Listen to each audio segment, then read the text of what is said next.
Travelers on the Omnibus occasionally touches on mature subject matter with mature language. As such, audience discretion is advised.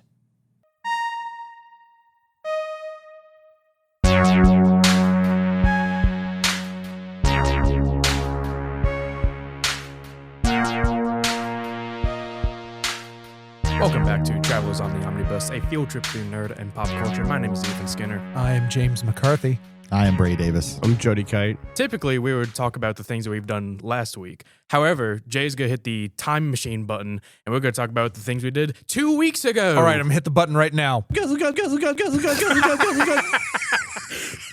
I'm alive! Hey, Jody, how's it going? It's going pretty good. We pulled him through the Phantom Zone transmitter. Yeah. That's right. And Bad news, we broke the Phantom Zone transmitter. Oh, good man. news, Gotta get I another survived the second wave of being sick. Confirmed profits this year? Denied. That's right.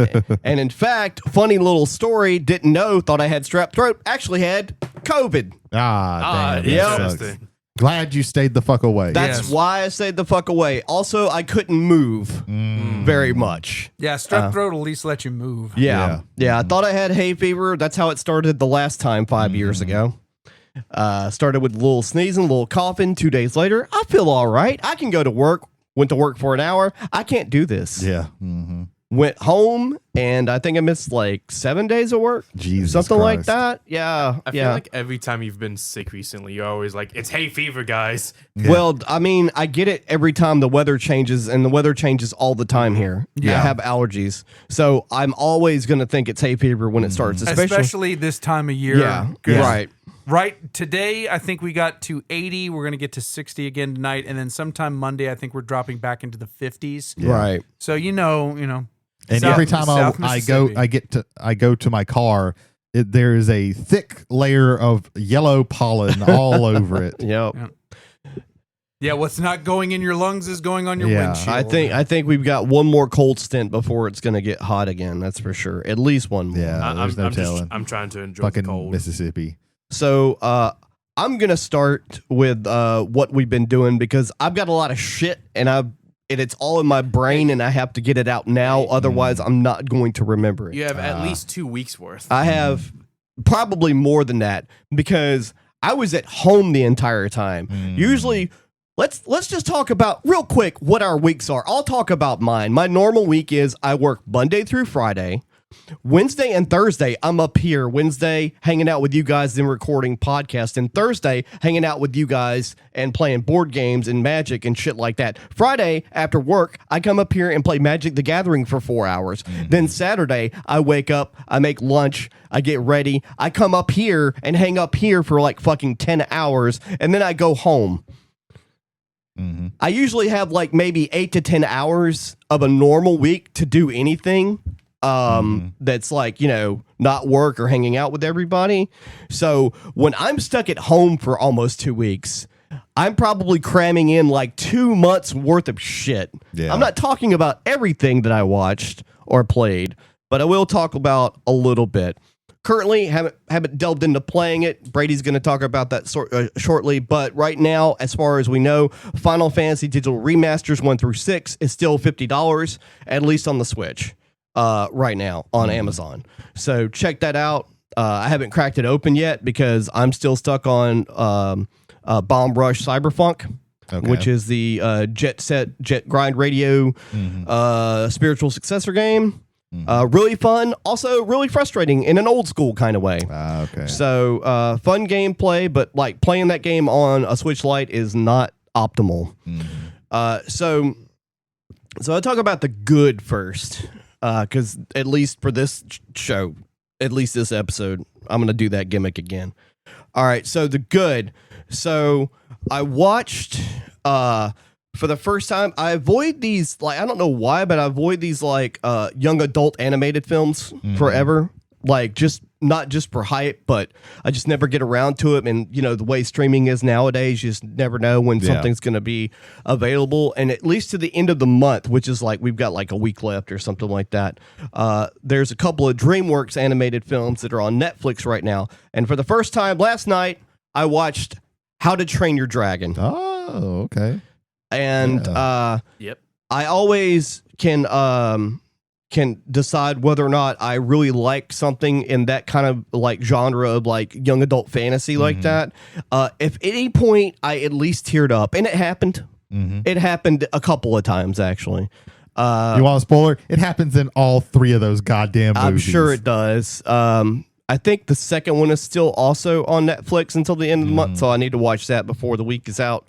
It's a very solid trilogy. The second one is by far my favorite, and which is possibly crazy the best. because all after 3 of them are really they're good. really good. after watching the first one, you don't really think there's something else they can do with that. Yeah, they do. No, they do a really good job of, That's awesome. of It doing is. more That's awesome. Yeah. I'm looking forward to that. on all of like. It's a very good trilogy of movies. Right. Another good thing that happened was I started like getting all of the unlocks on the Ode to Castlevania DLC on Vampire Survivors. Mm-hmm. And then last night, the night before last, I was just trying to do some routine stuff of unlocking a character, and I inadvertently got all the passive items in the game unlocked at max, and 12 weapons max, at least 12 weapons or more. Yeah, I saw the video you sent. Yeah, you saw something. Yeah. There was probably more of a blur. I would say we didn't because literally I had a seizure. At minute 28, Ethan, I was attacked by light. the music and sound effects start breaking in the game Yep. at minute 28. That makes sense. If you play the game, when you get to a certain point, when you unlock the tarot cards, you have an option of usually getting like 3 during a run. However, there is a tarot card that allows you to have a chance of opening more chests, right? Than you would normally open. And sometimes some of those chests are tarot card chests, so you get more tarot cards. I on that one run, I think I ended up with like 6 or something. It was like absolutely ridiculous, to the point of where I was able to use a tarot card to like vacuum everything around me every 2 minutes, which includes all of the like in-level passive and regular weapons. I was able to pick the tarot card that every level you get like either an extra chest or a candy box, which opens like a regular weapon or a passive weapon. I think it's a regular weapon, actually. And then the armoire that opens up a passive weapon that you can choose. And I had all 3 spell books, which are from this Ode to Castlevania DLC, which are absolutely disgusting. So I was just like doing all the things. And on that run that I shared, I actually didn't get to kill death, I don't think, on that one. Or maybe I did. I think I did, actually. On the one. How could you tell? Yeah. We had to be having a seizure. I died at minute 30. That'd do it. But no, I think I actually did. I actually killed all the deaths, and then the Grim Reaper showed up, the actual Grim Reaper in the game, and ended the run. So on to the bad. So already talked to the guys off mic, I guess. I don't know. It was probably not included in the show last week. I watched The Electric State on Netflix. So here's the thing about this movie. It costs like almost $320 million. Yeah. Give me just a second. Yeah, go ahead. I have a list of movies that combined Yeah. it was I more thought it was expensive. 340. I think it was 340. Most I've heard is 320, but it might be somewhere in that range. It's 320 to 340. Yeah, combined, I know it's like Pulp Fiction, Mad Max Fury Road, The Godfather 1, Paranormal Activity, shit, it was like 12. Jaws. Mm-hmm.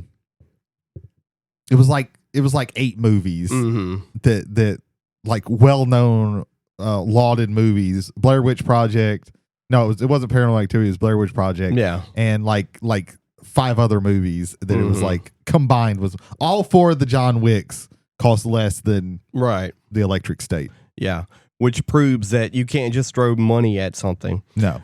Now, hear me out.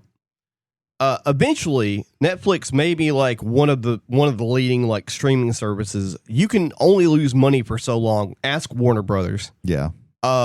They spent like billions of dollars acquiring Monday Night Raw, just that one show, which is fine because that will get them something. Yeah. They spent like about that much money on both the Zack Snyder films, right? It was like for Rebel Moon, it was up there, right? Look up the Rebel Moon budget. Less than that total, but it wasn't. They weren't like super. They weren't inexpensive films, Right. Rebel Moon was 166. The first one or both? all together? Because there's two of them. Yeah, there's hang on. technically 2 movies. Yeah. So check that shit out. And so you have this movie on top of that, and then they've spent a lot of money on other projects before, like, and then they canceled them, like Jupiter's Legacy and stuff like that. That show cost them like $100 million. Mm-hmm. The reason why we're talking about money and not talking about the movie is the movie's not good. It's the combined Combined 166. 166. See, Yeah, less. yeah. I've seen like clips of that movie, and I do not understand where $320 million went. I don't understand. It's fascinating. They spent a lot of money on CGI. Mm-hmm. The robots do look cool. I will say the robots look cool. Which quickly, shout out to the original artist Simon Stålenhag. If you've ever seen his work before, it's probably at least on this side of the pond. It's going to be from Tales from the Loop or Things from the Flood. Fantastic artist. It did have that feel to it, that Tales from the Loop art style. Yeah. The characters are all one dimensional. Mm-hmm. The acting was mediocre and subpar. Mm-hmm. The plot was really dumb, actually.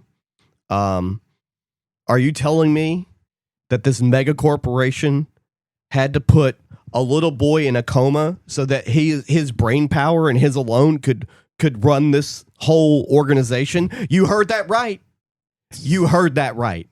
Jesus. The whole movie is Millie Bobby Brown trying to find where her brother is, because she found out that he didn't actually die in the car accident. This evil corporation that's running everything and making people drones by being addicted to virtual reality, so that she could save her brother, because they got him in a coma and he's powering the whole entire organization. That's the plot. And then she finds Chris Pratt and he phones in a Chris Pratt performance. Yeah, it from what I saw, it was like discount Star-Lord. It is discount Star-Lord. I feel like the Russo brothers are incapable of making a decent movie unless they have like Marvel there to like shape them into some form, because otherwise it's just like this gray mass of goo. Right. It seems like is their directing style, unless somebody is there, because like they also did like The Gray Man, which I think is Amazon gave them so much fucking money, right? And it is just slop, like it's just generic ass slop, and I do not understand how people like. I guess they just keep trying to bank on. They're gonna give us another, if we just keep throwing money at They're them. gonna give us another Avengers. They will give us another Endgame. They will give us another movie that makes just all the billions of dollars, and it just keeps not working. Well, the crazy thing is, like, Netflix spending like $1 billion on these movie projects in just the past couple of years, not counting the $10 billion they spent on WWE's Raw. For what? Your subscriber base is not making up for all of this. No, like you're not getting new subscribers, because what's going to happen is, like, by the time like for example, like I watch The Electric State, that doesn't help you any. Yeah. You want me to tell somebody else you need to get Netflix and watch The Electric State. Yeah. That's not going to happen when you keep making bombs. But nobody, even if, let's just say The Electric State was a good movie. Right.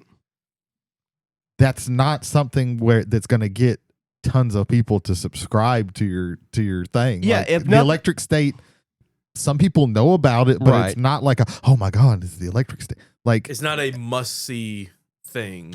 Netflix going on. has constantly shown that they don't know really what the fuck they're doing. Yeah. Like most of their successes have been, oh shit, we didn't know that. Squid Games, they didn't fucking know that was going to be a No, success. they had no idea. Tiger King, they didn't fucking know that was going to be a No. success. Okay, hang on a second. Tiger King, we have the pandemic. For Yeah, that, so. yeah, but they still didn't. But they had no. They put that out. They put that out there just as something else to It for was people just to watch. another random. They very. show. I'm certain that they're. If we look through all their history, we can see like, okay, there are things that they promoted heavily that we Mhm. knew. But for the most part, the things that they have that are super successful that get them tons of subscribers and all the shit that they want is stuff that they were like, huh, that okay, that's. I guess that's what y'all want. Mhm. Sure. I legitimately believe they have done and have made good inroads in live entertainment better than some of the other providers. Yeah. Getting Raw was, I think, a very big thing for them, and Yeah. it's like, Right. And this is anecdotal. Sure. I have never paid for Netflix until Raw moved to Netflix. Sure. Like there's the Well, WWE that is something that product, people are going to be like, okay, I want to watch Raw, so I'm going to get Netflix now. Right. You know. And they should definitely use their money in that kind of going in an avenue where they're going to revenue. 'Cause I will say they have a good library of stand up.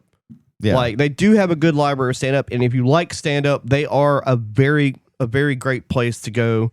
A very good place to go and watch some stand up. They have a lot of original specials. I've watched probably like 30 or 40 of them myself. Yeah. I dig stand up comedy, but man, that's not going to keep them in business. They got to. But then they do something like there are two relatively new Fincher movies, David Fincher movies that have came out on Netflix and barely anybody knows anything about them. yeah. It's like what the, like you basically I feel like the Knives Out sequel. no Or is that's Ryan Johnson. That's Ryan Okay, Fincher gotcha. Fincher he had something before it, but the last one was The Killer Okay. with Michael Fassbender, Gotcha. which most people don't know anything about, and usually used to oh, Fincher's got a movie coming out. Holy shit, that's a big deal. And now it's just like, oh, Fincher had a movie come out on Netflix and we can't watch it any other way.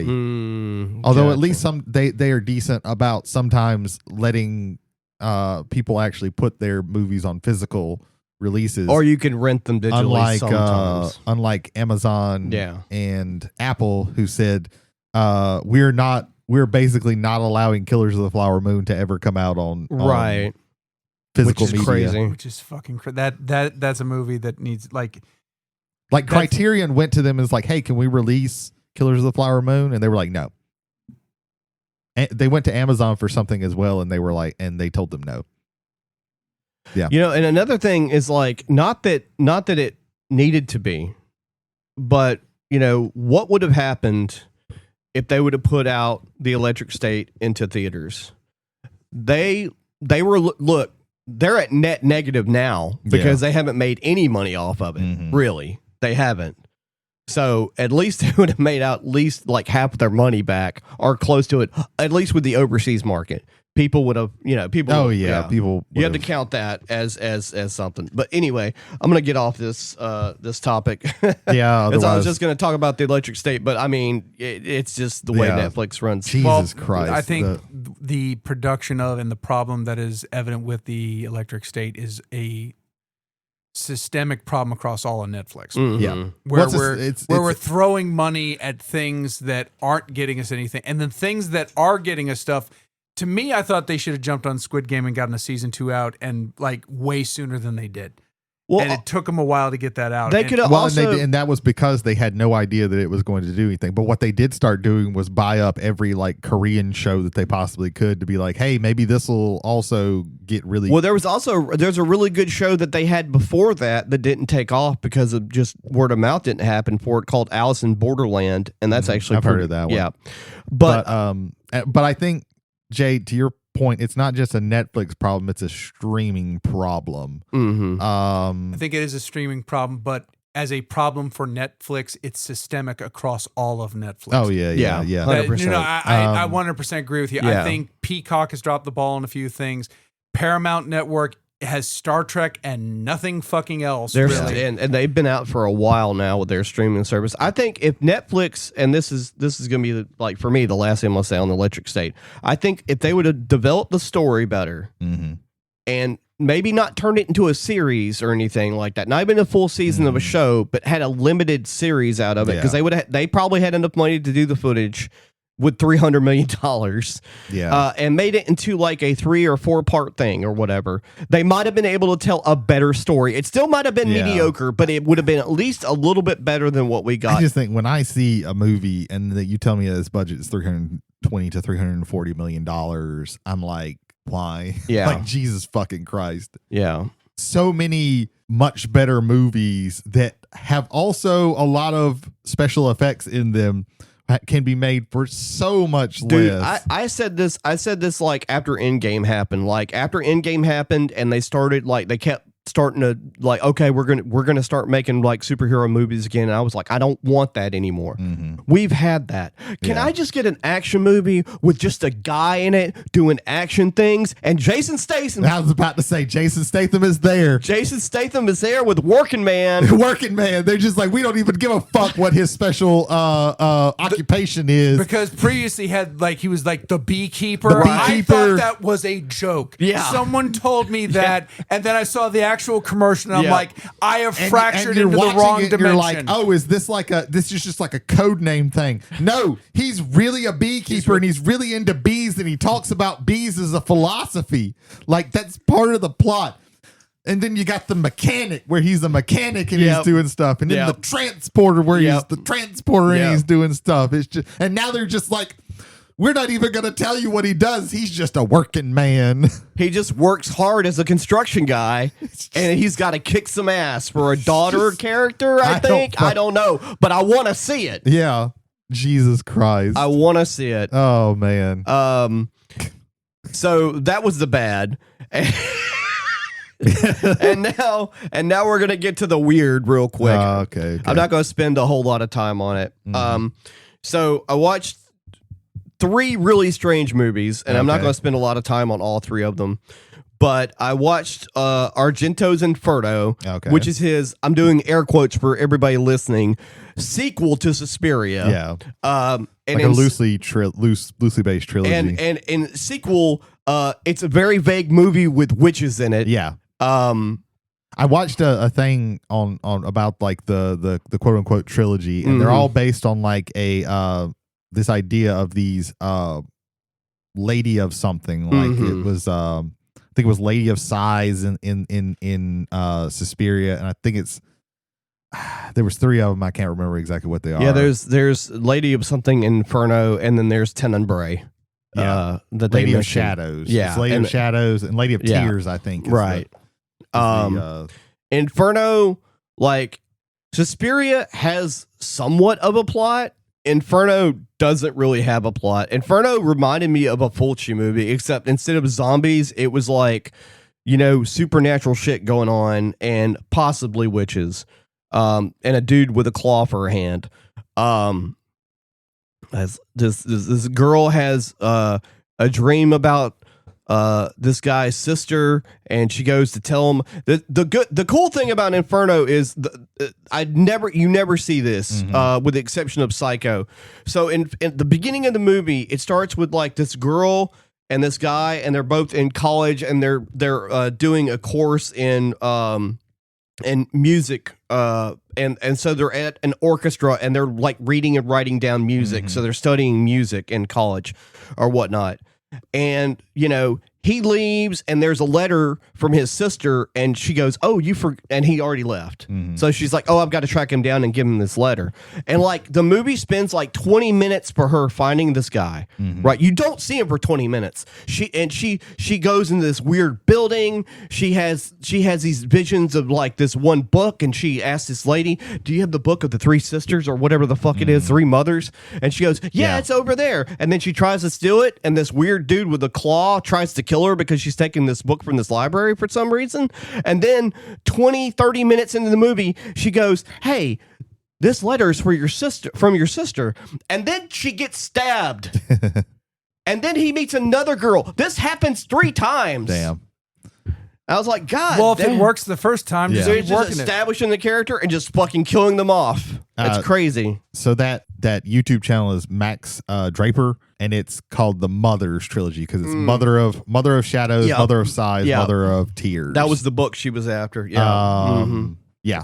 Just to clarify a little Right, bit. right. And that's check that. It's a good video. The dude does good videos. I'll have to check it out. Breakdown.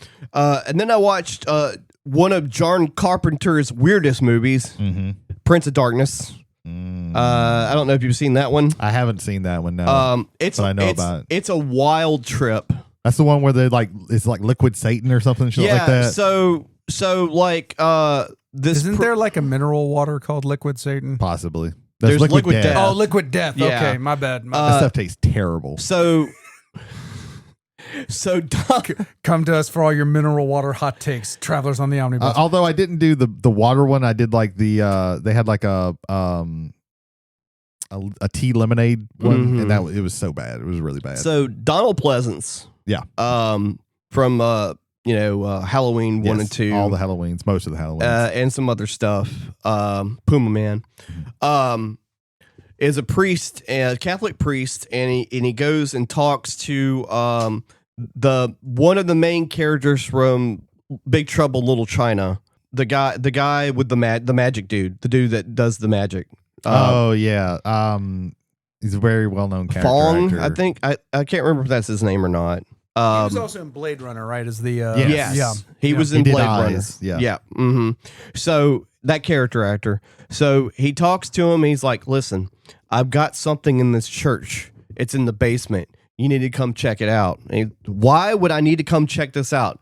You're in these studies. You need to come check this out. It's really interesting. And so he goes down there, and there's this giant vat of green goo, and he just looks at it, and he starts feeling weird, and he's like, "What's this?" And he's like, "I don't really know, but I think it might be Satan."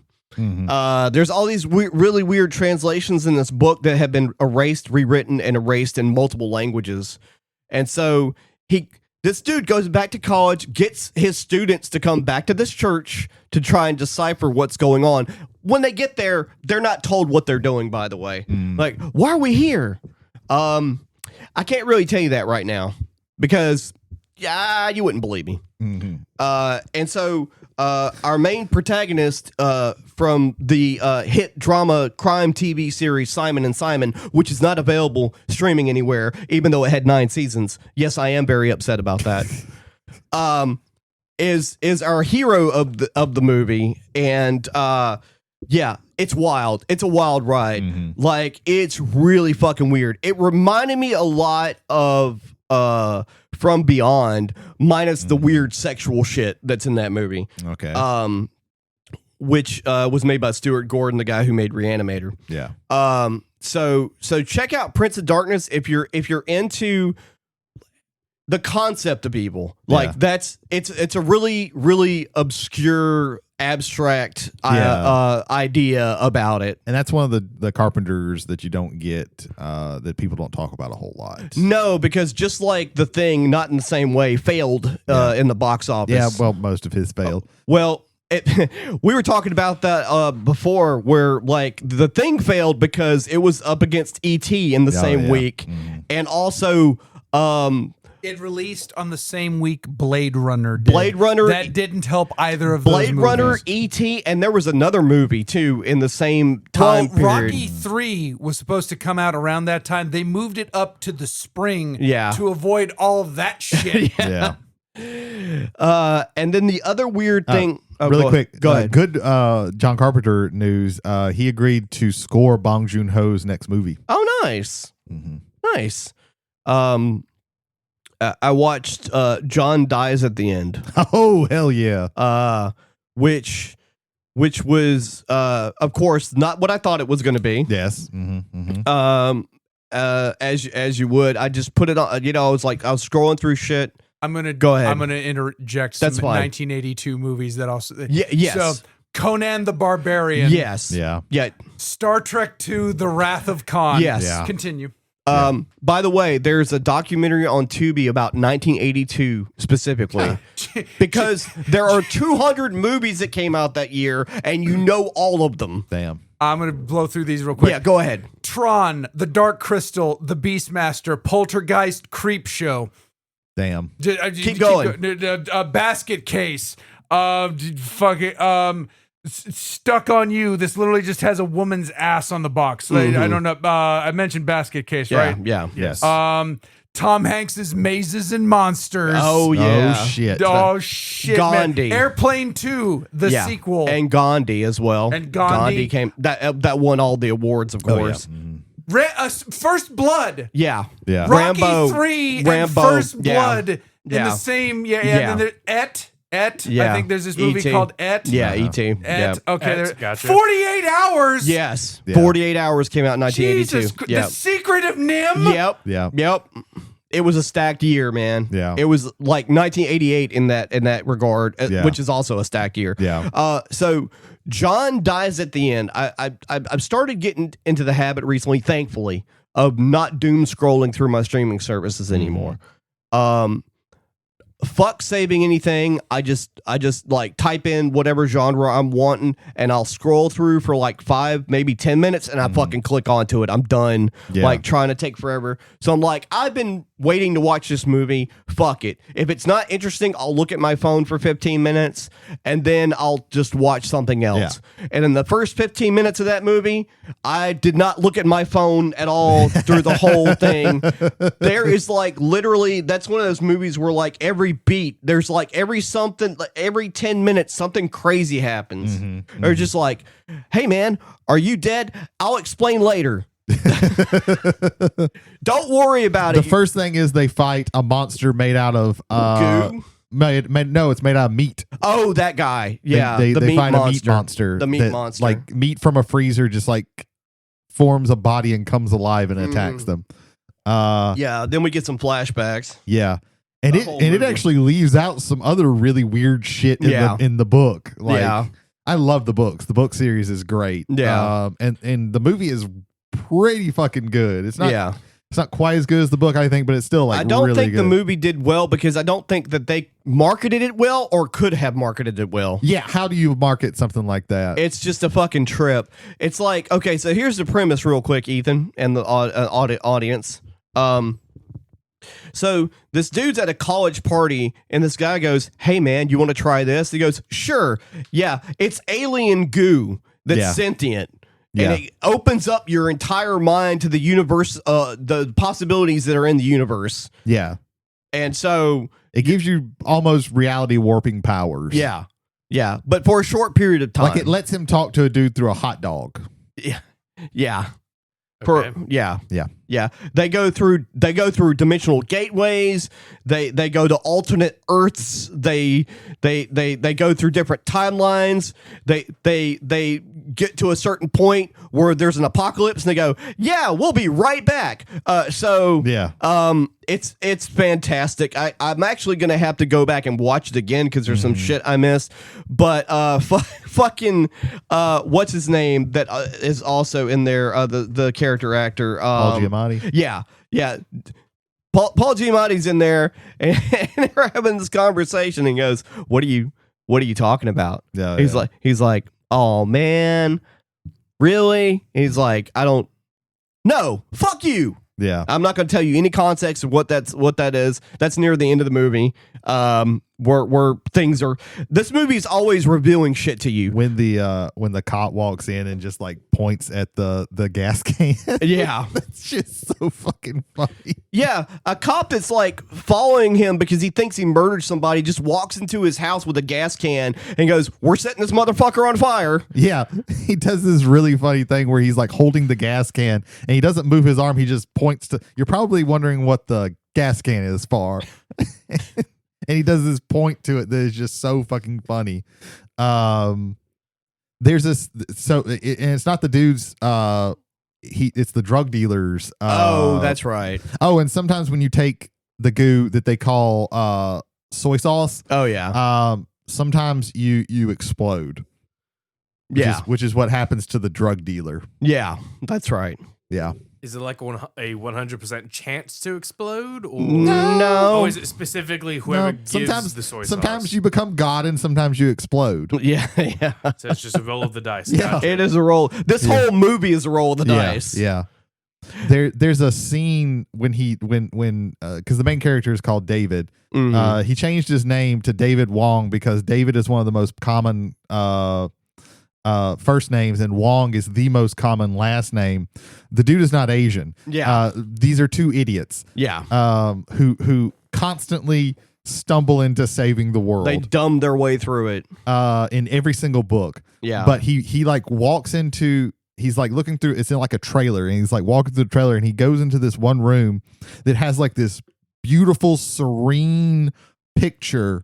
Like mural painted on the wall. There's nothing else in there but this beautiful serene picture of like a meadow with like animals. But the more you look at it, things don't look quite right. Like and it gets very and he just keeps staring at it. And in the book, the cop, when he comes back to burn the place down, he's like, yeah, you looked at the mural, didn't you?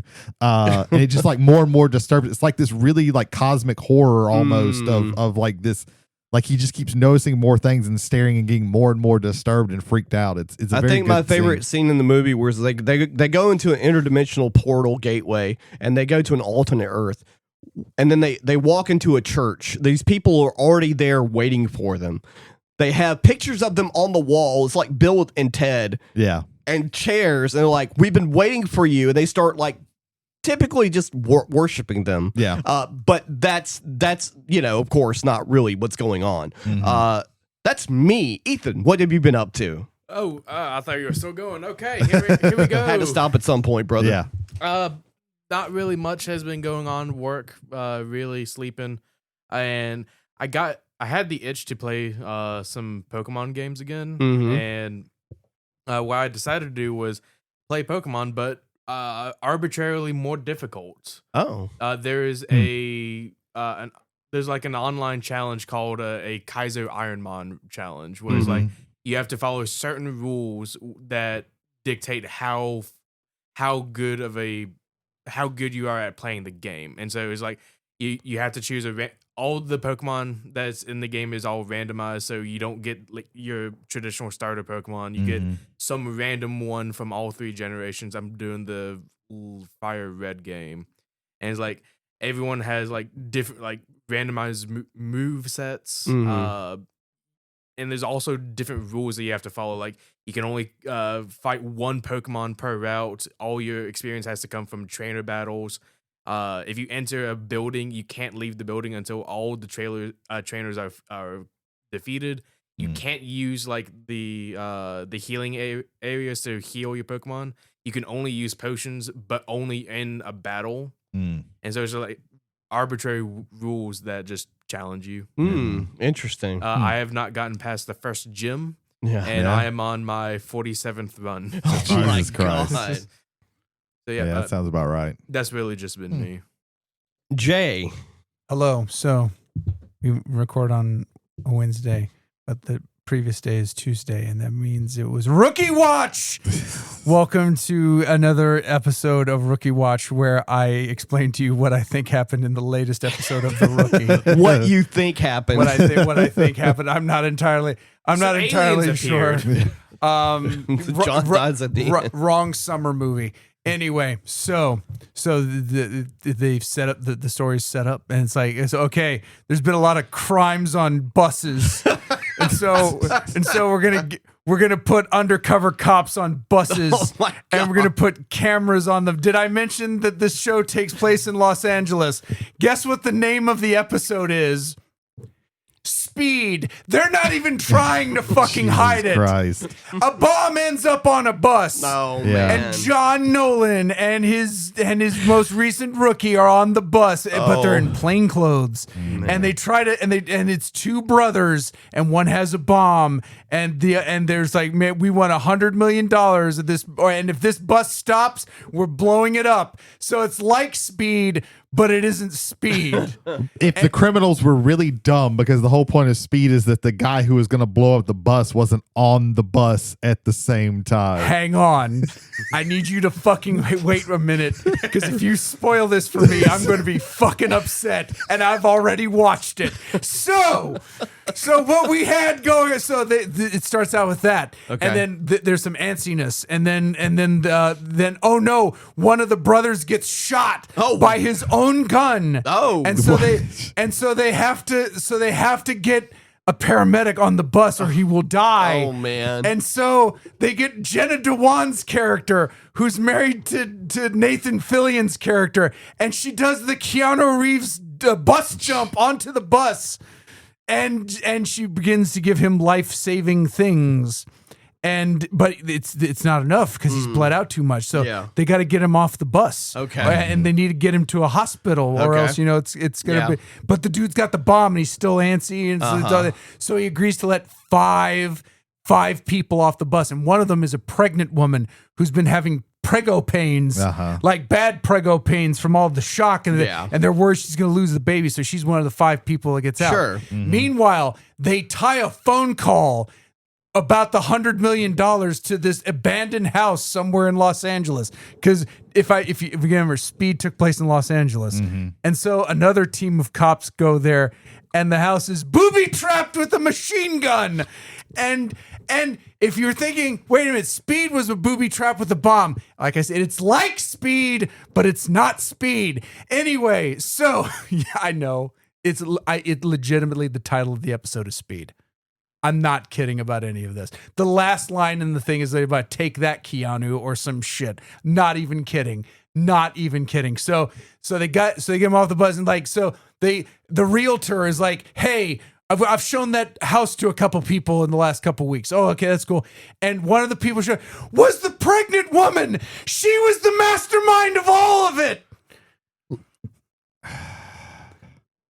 Except she wasn't. She was a puppet of one of the show's supervillains. What the fuck? God damn. Where does this Matryoshka doll end? Holy shit. All of these fucking shows eventually get to a point where they're like all of these disparate things that have happened. Disparate things. I'm sorry, that's the word. Disparate things that have happened. Oh no, they weren't just disparate things that happened. Trying to connect. They them. were all done by this mastermind, thus lessening every single thing that all of those other things that happened mean less. But go further. There's like 5 of those mastermind characters. So they're all working separately. Yeah. The rookie is insane, and I love it. I can't stop watching the schlock. So last week had like horror elements and action elements and comedy elements and everything. This thing was just Speed. That's all it was just Speed. To be the screenwriter and just go, well, I can just do Speed, and then we make a joke about it being Speed at the end. Then we can call it Speed. And then I don't, and then it's not, it's just I don't have to like do any work. I just do Speed, and I add in I sprinkle in a couple of other things, and I don't have to do any work. It sounds like they were sprinkling in some speed in their writing process. It's like, hey guys, I got an idea. Let's do Speed. And so they did methamphetamine. Yeah. And they said, wait a minute, let's double down. Yeah. This is my meth voice. How about we do Speed again? Yeah, let's do it. No. The movie. Yeah. Let's fucking write it and make ABC fucking put it on the air. Let's do it, guys. Well, usually like you'll like the pitch will be it's Speed but blank. Mm-hmm. Which can work. Because you put it in you take the same scenario, but you put it in a slightly different context. They had the scene where the bus has to go through an active red light. I think they did that. Like someone made like a rip-off movie, and it was like it's Speed but on a boat. That's Speed 2. Oh, that's that right. Was Speed that 2. Was Speed 2. That was Speed 2. I need that now. I'm calling for a clipping. Jay, clip Jody's line just there. But this time they just went, let's do Speed. Yeah. They did it. And the other people in the pitch room were waiting for the but blank. No but, just speed. And there was never a but, and they were just like, I guess, what season are we on? Yeah, Yeah. we're running out of ideas. Season 7, episode 118. Jesus Christ. That's what I think Good about God. Grey's Anatomy. How many times are they going to operate on people? Good Lord. What other operations can they do? We've run out of shit to do to the human the body. lady who plays the lead character was doing an interview. Ellen Pompeo. Yeah, and she was basically like, yeah, it's financial security, but man, you get tired doing the same thing over and over again. Well, you definitely I typecast after doing the appreciate same her show for honesty. Yeah. doing it I for 100 20 years. I 100 appreciate Yeah. her honesty. Like, she can't do anything else. She's Yeah. only done this show. Yeah. They got her right out of high school. Mm-hmm. Yeah. One episode, they blew up Kyle Chandler. Mhm. They just straight nuked him. That was fucking 15 amazing. years ago. Yeah. Jesus Christ. Yeah. Mm-mm. So there you 20 go. seasons So of that- fucking Grey's Anatomy. So that was Rookie Watch, ladies and gentlemen. I don't know. Oh no. Actually, I can top the whole episode. Okay. The next episode of the Rookie. Oh, I saw. Yeah, you and me, but no. Oh, I thought you and me watched the actual. Yeah, No. ladies and gentlemen, it's like The Purge. It's just what it.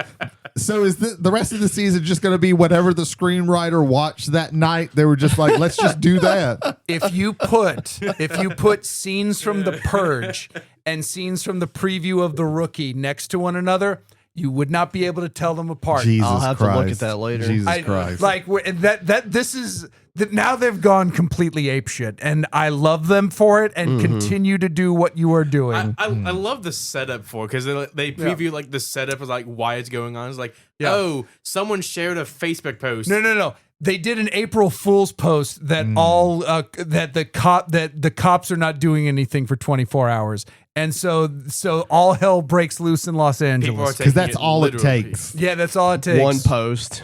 One post on LA your Facebook is on page. that is on that thin of an edge. Yes.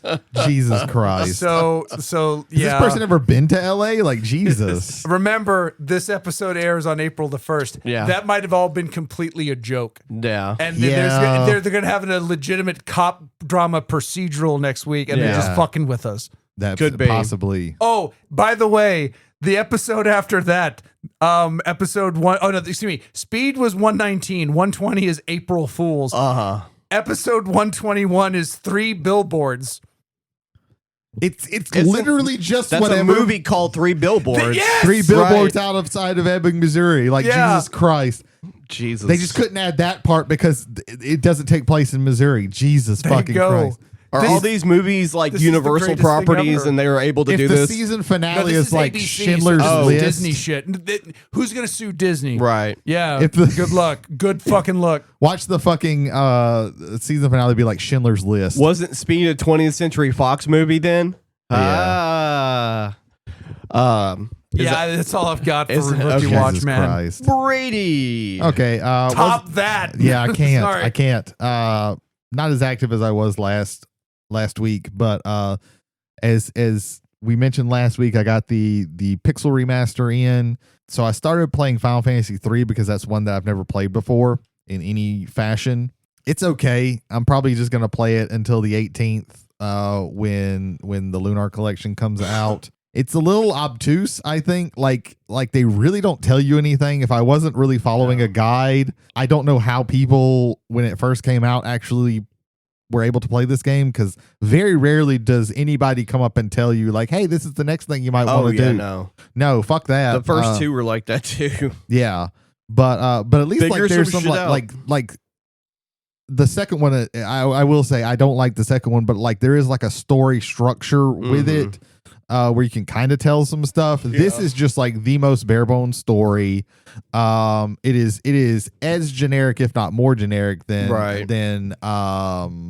the first one. Isn't 3 where they introduced the job classes? Yes, they Yeah. do introduce the job classes, but it's a little tedious because like you can't tell like what you actually get from each job class. Like there's no way to look and see like, okay, I get this from a job class or get access to this, except for your equipment. That's the only thing that they tell you. So you have to kind of look. So you have to look that up. The magic system, they don't tell you shit about. So you have to look all that up. Yeah. And it's not MP that you do this with. It's basically spell slots. You get spell slots. That goes back to Final Fantasy 1. Like the spell slot system was well, 1, most 2, 3. of the four is where you get MP. Yeah. Well, in a lot of like when they re-released because the version I played of Final Fantasy 1 that was on the Game Boy Advance, they did MP. They did MP on that one. They changed it to MP. Yeah, with the pixel remasters, they were going back to like what the game was like in the beginning, as best they could, though with some exceptions. I also want to say that when they re-released the games on the PS1, 1 and 2, 3 and 4, I think. That was 1 and 2 and 5 and 6. Was 3 it- yeah. 3 doesn't come to the States until the DS. Yeah, there was Gotcha. a DS version. of But that. I think 1 and 2 had MP on the PS1. I want to say it wasn't. Possibly. I played those because those were like Dawn of Souls and Dawn of something. I can't remember. Yeah, Final Fantasy Origins. Yeah, Yeah, it was Dawn of Soul because I think the Final Fantasies that I played on the Game Boy Advance were just kind of ports of those. Yeah, because those also added new dungeons, Yeah. which are not in the pixel remaster. Right. Because again, the goal of the remaster was return it to as original as you can with certain quality of life Right. fixes. Yeah, but except for like level 1 spells, they're really stingy with spell slots. Like it you can't really like when you like they don't tell you when you gain a spell slot or anything like that. And even like with level 2 spells, and I'm like, because I kept it with most of the game I played 2 melee classes, and I've just kind of upgraded those when there's been a kind of a better version of those, and white mage, black mage. Yeah. So they've just been gaining levels this entire time. Yeah. But even like with like as high a level as they are, they're in like the 60s or 70s levels, job class levels. They have like maybe 10 spell slots in the level in level 2. Now they've got like 20 something in level 1, but those spells are less effective now. Right. There are story times where you have to use spells. You have to spend spell slots, like level 3 spell slots, to cast certain things onto your characters so that they can do things. Like, say you're trapped in an area, or you need to go into this specific place, and you have to go through a small hole, so you have to cast mini on everybody. And that takes 4 spell slots. Well, if I don't have 4 spell slots, what the fuck do I do? Well, fuck you. Guess and also all these other spell slots spells that you have in that specific level, you got to spend all your spell slots for that. Because you gotta unmini them when you get a chance, and you gotta untoad them because you had to change into a toad to get to this certain space, and it's like, well, that's very that sucks because now I have to spend stuff that I could be doing in battle. Now I have to spend it on this shit, and that's annoying.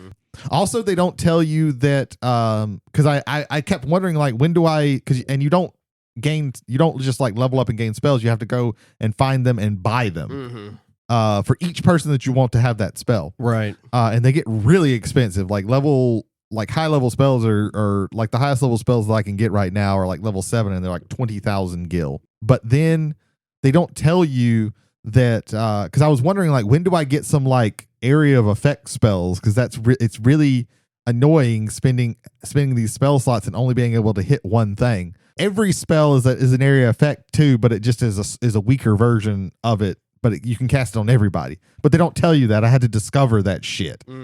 Same thing with your healing spells. It's the same thing. And I'm like, what the fuck? Why didn't you tell me that? What the hell? I accidentally like clicked left when I was targeting somebody, and it put the cursor on everybody. I was like, what the fuck? Like, that could have made things so much easier. I've been beating my head up against a wall, and it's very frustrating. So, hi, James McCarthy, professional Final Fantasy 3 finisher.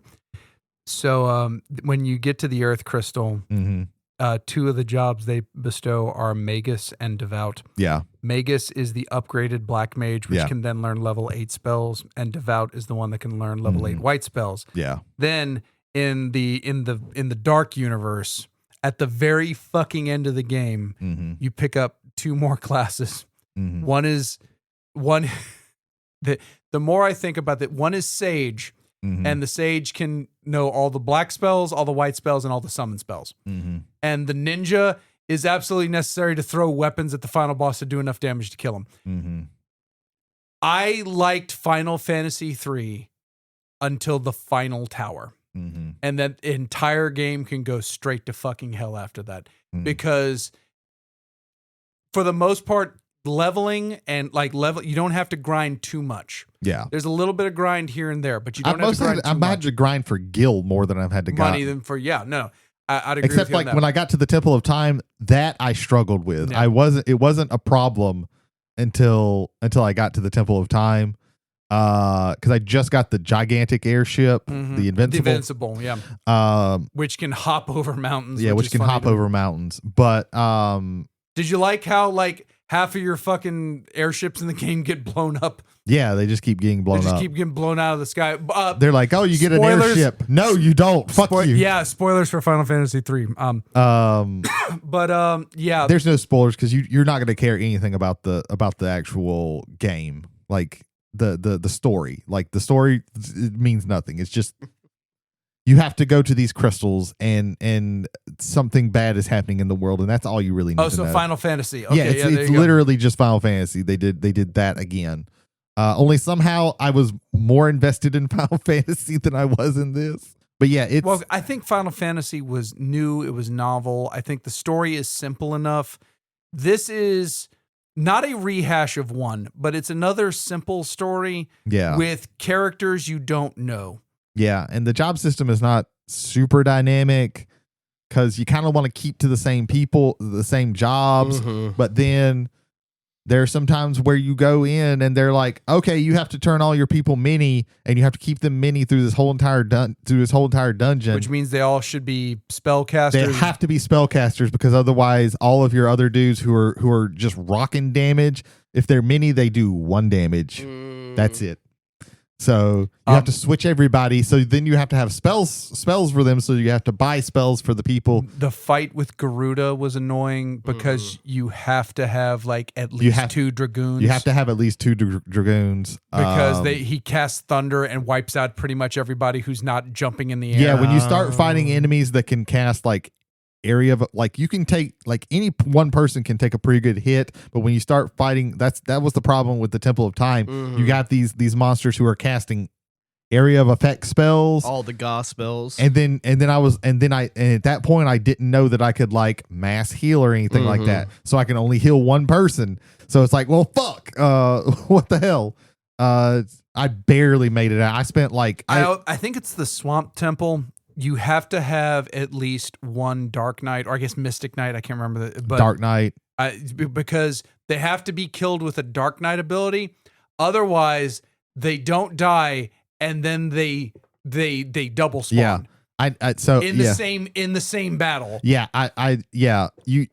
it's best to have you can make it through because I made it through because I was I don't feel like changing jobs. If you don't hit there are several enemies in a couple of places where if you don't hit them with a Dark Knight weapon and you don't kill them immediately, they then just spawn another person.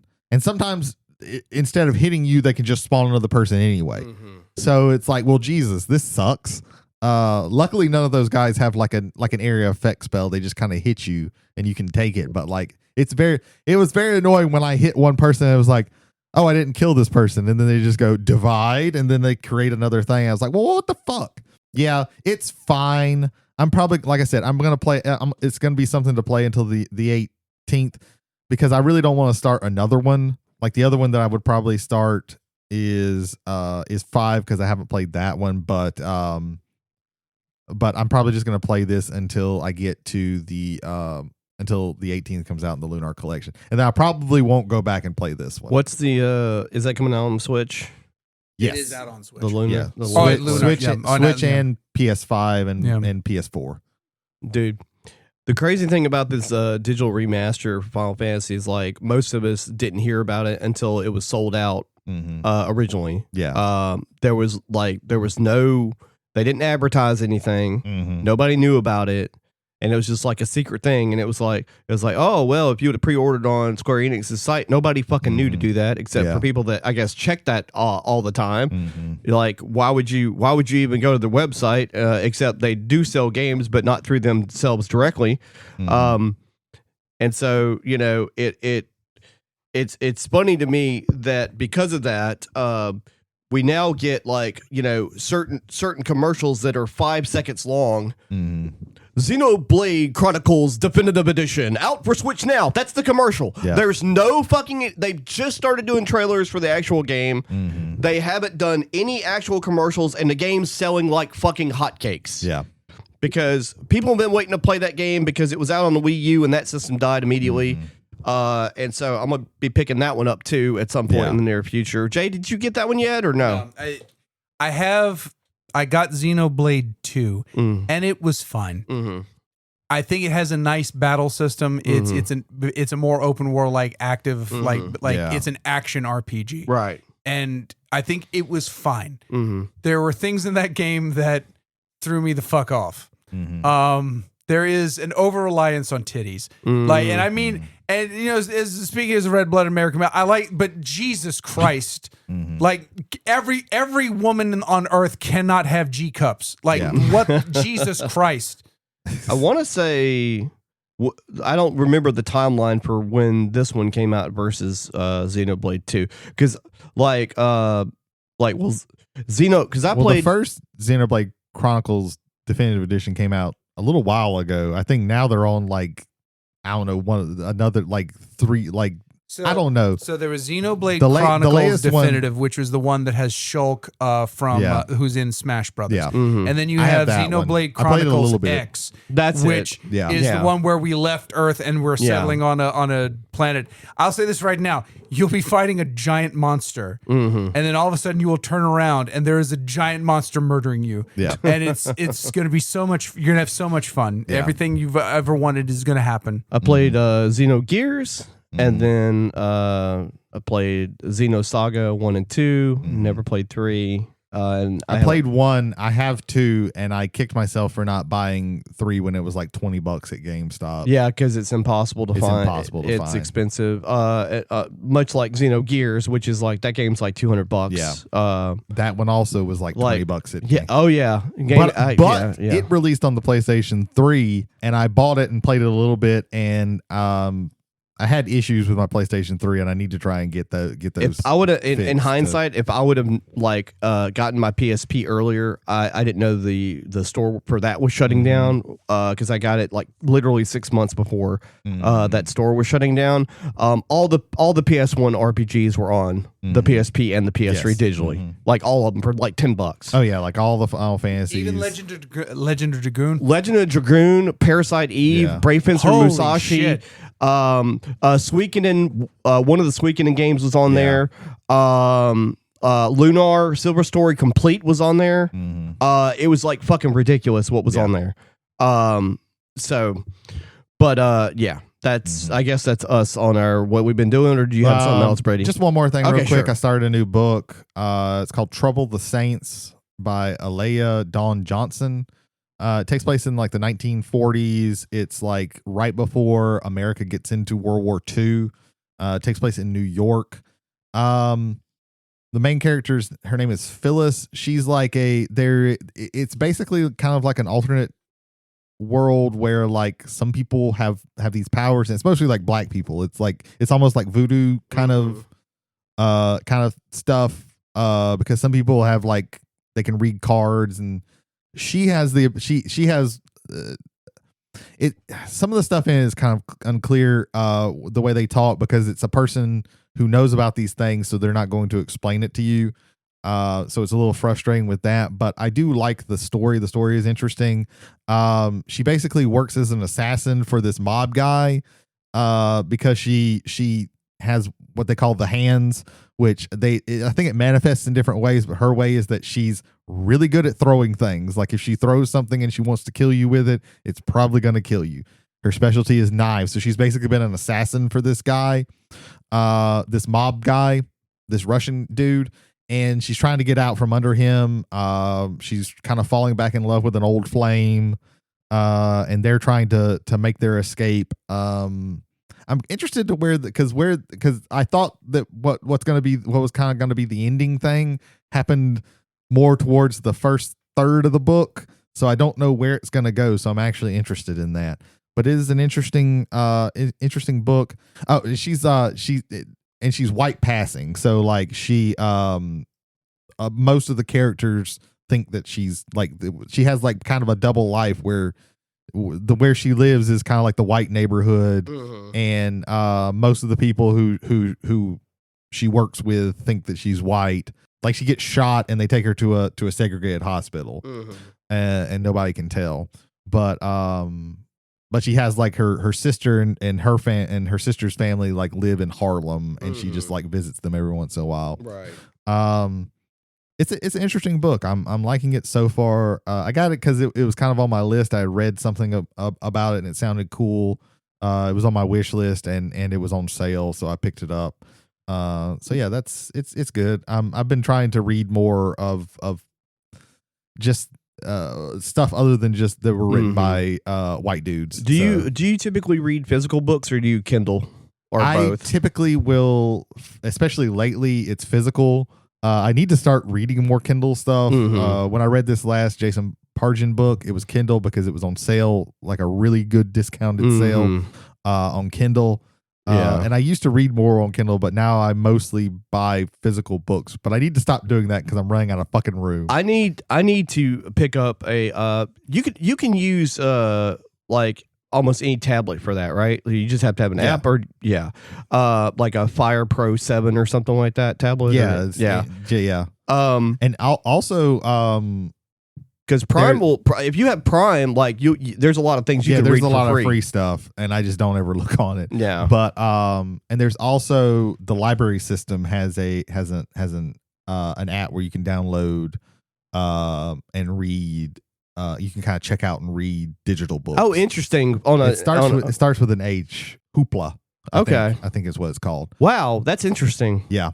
Probably for like an expiration date on like how long you have to read it. I don't know exactly how it is. If you see, I know Lance has talked about it. So if he comes tomorrow and you're here, ask him more about it, because I've never done it, because I need to like go to the library and check out things, and because we have a lot of decent libraries around us, and I need to check out that app because I like a physical copy, and I prefer a physical copy, but goddamn, I'm running out of room. And it's getting frustrating. But yeah, so that's what I've been doing. Now we're done. I'm sorry. Oh no, you're good, brother. So do we have any feedback, Jay? No feedback this week, but ladies and gentlemen, if you would like to leave feedback on this or any of our previous episodes, email us at travelersontheomnibus@gmail.com. Again, that is travelers, 1L, on the omnibus @gmail.com. Mr. Kite, where else can they get in touch with us? Spotify. Yes, take part in any of our polls active in this current or any previous episodes, and also leave a comment on any of our previous episodes from 1 to like 140 something. I'm not even sure anymore. There's so many of them. Well, with that being said, I think it's time for us to go to our main topic. Guzzle gun, guzzle gun, guzzle gun, guzzle gun, guzzle gun. And we're back.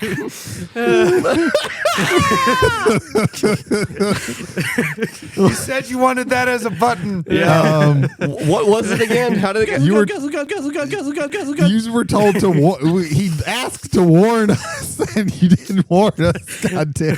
How do you feel about that, Brady? Don't like that at all. Okay, they were just checking. You prepared for a lot. We literally asked, like, is there any else that we need to worry about? And you're like, nope. You had nothing to worry about. I just didn't tell you certain things, but there was nothing to worry about. Oh, God. Oh, I love that Keeping recap we did. Jesus Christ. Welcome to our main topic. We're back in the presents. Yes. Yeah. Okay. My mind blanked a little Wait, bit. are we back in the present time machine noise? Guzzle gun, guzzle gun, guzzle gun, guzzle gun, guzzle gun. That's now our time machine noise. Oh my God. The lore is building upon itself. Oh my Lord. I think that's my new favorite button. That's a good one. It's a good one. There's a podcast that it doesn't. They don't do it anymore because they just don't have the bandwidth to do it. But they would do, like, for some reason they made it to where his time machine noise was this like. noise, and it like disturbed the other person so much that they would just bring it out because she would just like freak out about it. She's just like, no, don't. That's fantastic. She like do the time machine. We have to go back in time. Do the time machine noise. You realize you're giving me clips. I'm just saying this right now. Show's over, everybody. That's Yeah, the episode. That's all we did. Well, Welcome to we the can't top non-preamble ramble. We can't top that. No, Yeah. Oh, God. no, And we peaked. we certainly don't want to bottom it. Well, I mean, if that's what you're into. My discussion is absolute shit compared to what we just discussed. Oh man, Man, I'm Do going you in even limp remember dick. what we talked about 2 Yes. weeks set ago? those expectations low Yeah. as you possibly can. And then if they Oh, get gosh. to point 1, you made it. Yep, There you yep. go. Oh, gosh. Okay. Good luck. Okay. We're Breathe, motherfucker. back. Okay. We are Here, let me give you a button to help you breathe. Oh, no. Now we don't know where we are in We're time. lost in time. Ethan, go check if there's a newspaper and check that newspaper if there are newspapers. If there's not newspapers, we know we might be in the present. Okay. Does the newspaper said Dewey defeats Truman? Save that shit. For good measures, hit the time machine button one more time. Okay. Don't like that at all. All right, there you go. Boom. Yeah. Okay. This week's topic of discussion is going to be more so a conversation between generational experiences. I thought you were going to say between Jody and Brady. Jay, don't say shit. Me and Jay are leaving. Yeah. I'm not leaving. I'm just going to stay right here. I and thought you were fume. about to say a conversation between 4 friends. I'm like, that's every week. Yeah. Yes.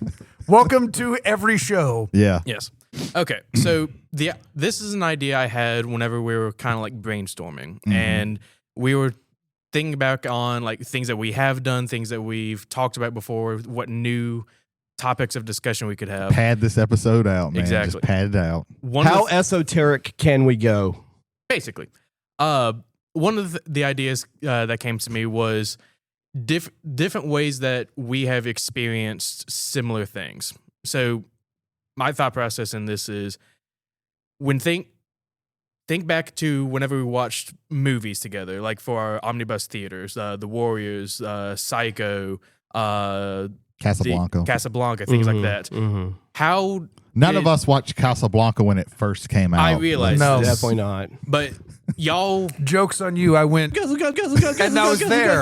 I was just there. Oh man, you were there in World War II. That sucks. Yeah, I know. That's like one of the worst times to go back to. it's more so how different are y'all's experiences when it comes to like pop culture, any type of media, like video games, movies, TV shows.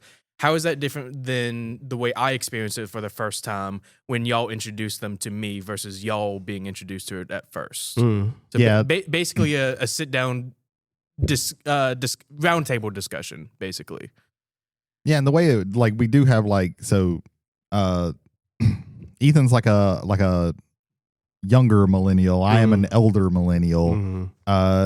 Jay's around the line of millennial. I'm 4 days still inside the bubble of Gen X. Yeah. Gen 1980 X. is the cutoff. Was born 1979 on I'm, December 27th. I'm deep in Gen X. Yeah, we're later And in like- Gen X. And like me, I'm in like this weird time zone between millennial and Gen Z. Things just between- sucking and then sucking more. Exactly. Yes. No. So between that 2003 and 1997 time period, 3 of us grew up watching television. I don't know what you watched.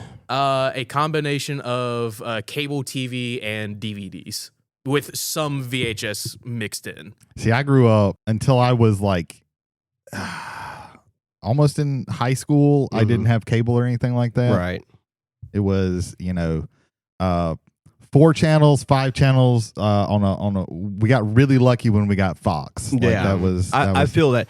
I had that too. I had that experience too, depending on the summer. Some summers, Dad didn't have cable. Yeah. Even though, and I've said this before, way back when, if you could pick up on it, when I grew up in a fundamentalist household, High school also counts. where not all the time I was able to watch television at all, but intermittently. But I definitely had some of the same experiences Brady had, where when we didn't have cable, it was antenna time. Yeah. And you had to go outside and turn the antenna to get the right channels. Right. Yeah. You never knew that pain. No. Yeah, you had before Fox, you had PBS, ABC, NBC, and CBS. Yeah. ABC, NBC, and PBS we got pretty regularly. CBS we got decently regularly, and then it was off and on because Fox. I lived closer to Hattiesburg, and Fox was still the WXXV down here on the coast, so it was harder to get. And that was a special thing because Fox had the best cartoons. It did. Fox had The Simpsons. Fox had all these really good, and then eventually the shows Saturday morning stuff too, and the midweek afternoon shit. Yeah, was also the great really too. good at the great afternoon shit. I remember I would go over to my grandmother's house and she could get it better for some reason watching all the Fox DuckTales, stuff. Darkwing Duck, Tailspin, and I think there was one other one on the weekdays. We got and then there was Batman the Animated Series. Batman the Animated Series, was afternoon. I was in an interesting part when that started because I was around 14 or 15 when we got Fox on WXXV, which was almost the same time, a year after that Star Trek: The Next Generation started. So, but before the Disney afternoon, and this is overlaps with our Saturday morning cartoon or whatever we talked about when we were talking about cartoons, where up until that point, cartoons only aired on Saturdays, on Saturday mornings, before Cartoon Network, before any of that stuff. See, I don't remember because I remember having afternoons with cartoons. Disney afternoon happened when I was in high school. Yeah. So before that, it was just Saturday mornings was the only time cartoon. So if I wanted to watch any sort of entertaining programming that was aimed at kids before that time, it was PBS. Yeah. And so I watched a lot of PBS. I watched a lot of PBS too. Even though a lot of the programming was way aimed at way younger. I watched Sesame Street for a long time just because Muppets were cool. Yeah. And then I kind of grew up with the later generation of PBS. I remember watching Sesame Street, but I also had Super Y, where little children jumping into fairy tale books. I had I was hoping you were going to say jumping into wood shredders.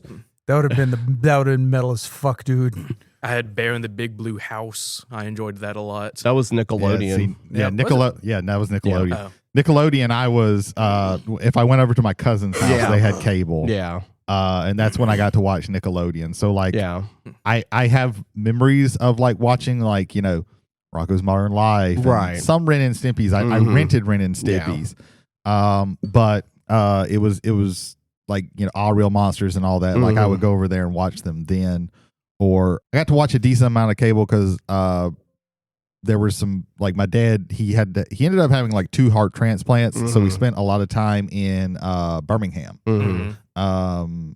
in basically an apartment there waiting for him to get his transplants, right? And so I watched cable a lot there. Yeah.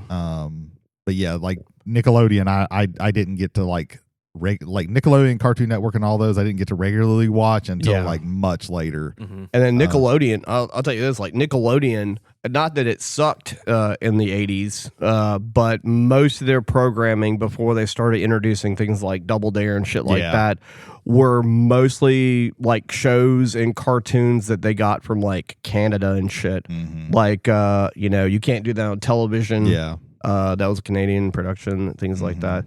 So that was just a real treat to have the option to watch something like that at a younger age. Because again, if you didn't have cable, Saturday mornings was the only time you got to watch cartoons, basically. And so me, it's weird because I have both the the early 2000s era of kids television, but I also have my dad. Every time he goes to a thrift store and he sees a collection of Batman the Animated Series, Superman the Animated Series, Danger Mouse for some reason. Danger Mouse. I would always the original Transformers TV show, Ninja Turtles, he allowed me to experience what he watched growing up, and so I have I have both experiences from that. Yeah, and that, to be honest, like that's something I kind of regret with my kids. Like they just kind of they watched whatever like the stuff that was on theirs. Yeah. Like I wish like when they were younger I would have exposed them a little bit more to like Sesame Street and like Mr. Rogers and stuff and stuff like that. And it just kind of missed them by just because that's the Muppet Show. I love the Muppet Show. The Muppet Show was amazing. Yeah, I've been watching some of those older, like the Great Muppet Caper. Oh yeah, those movies are great too. Some of the older ones, but like they're that's like in that there's like a line where like basically I think it's like Muppet Christmas Carol where it's like those are the newer, those are like the. I guess now they're more like the mid-range, right? But of course, but the older ones are like the Muppet Movie, Great Muppet Caper, Muppets Take Manhattan, stuff like that. Yeah. But I've been saying that I'm going to go back and start watching some of the Muppet Show because it's all on Disney Plus. Oh yeah, it's fantastic. I showed Bianca the Muppet Movie, and she did not find it entertaining as I did. Because she did not grow up with the Muppets. The original Muppet Movie is definitely it's tied to the time period it came out in. Like it's very late 70s. The Great Muppet Caper is the best of those. It older is. Ones. If you're going to show her one of those, if y'all going to watch one of those, watch that one because that one I watched it very recently and it holds up pretty well. Yeah, because that first movie is just like them like just kind of traveling for half the movie. There's a funny bit where Fozzie and Kermit are they're twins. Yeah.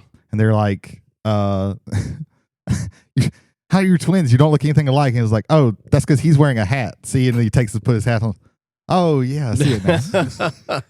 I think of the three older ones, I think Muppets Take Manhattan is my favorite because it's the earliest one I remember, and they have like the shot of Miss Piggy stealing some kids like roller skates, and then the next shot is someone in a Miss Piggy's costume like rollerblading through Central Park. That's the one where Kermit loses his memory, right? I think so. I haven't watched that one in a very long time. Jay, is that the one where Kermit loses his memory? The Muppets Take Manhattan. I think so because I think that's the one at the end where he and Miss Piggy get married. Yes. Right? I think so. Yeah.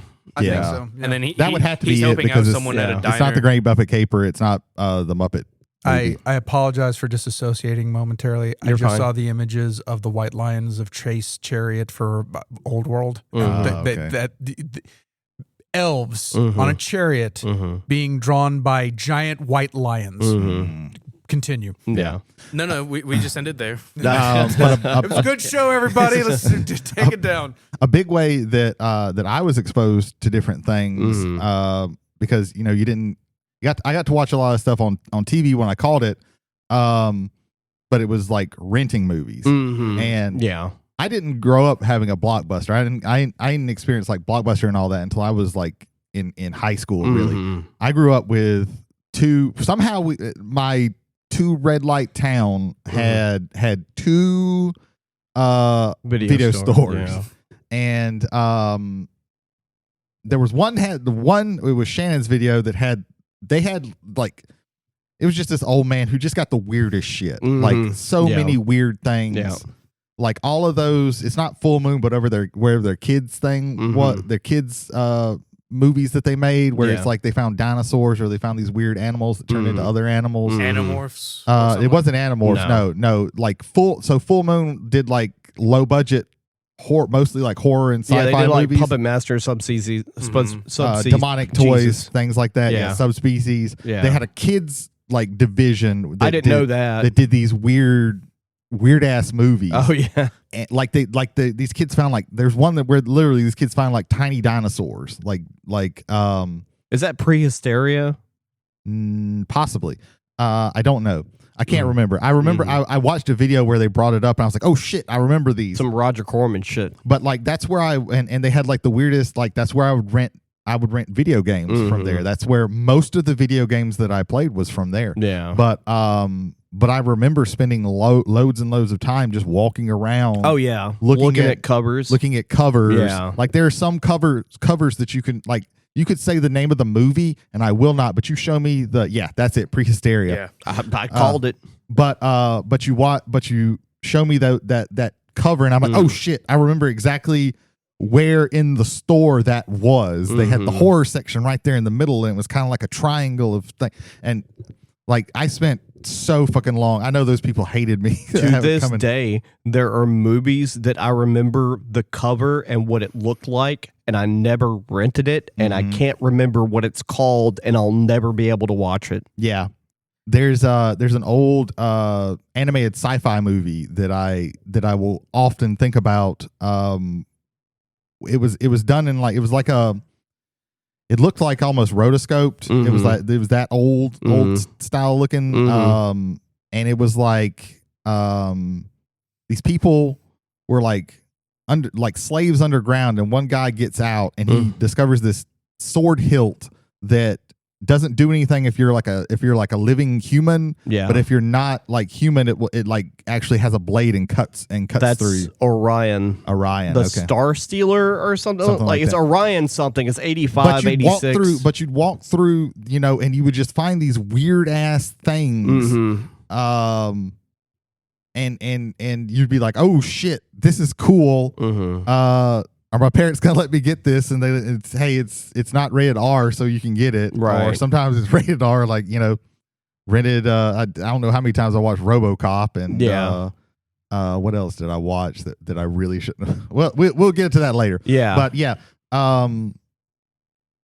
basically the video store is something that like it doesn't exist anymore. And people, it annoys me when people are like, and forgive me for like getting on kind of a rant, but when people are like nostalgic for like Blockbuster, and it's like, no, Blockbuster isn't what you shouldn't be nostalgic for, because Blockbuster killed all these mom and pop video stores that were really great. They got these weird things, whereas Blockbuster was just kind of like the corporate version of it. It's kind of like, it would be like, in the future we don't have Walmart, but people are lamenting the loss of Walmart, and it's like, no, don't get mad at that. Get mad at like the thing before Walmart that was destroyed by Walmart.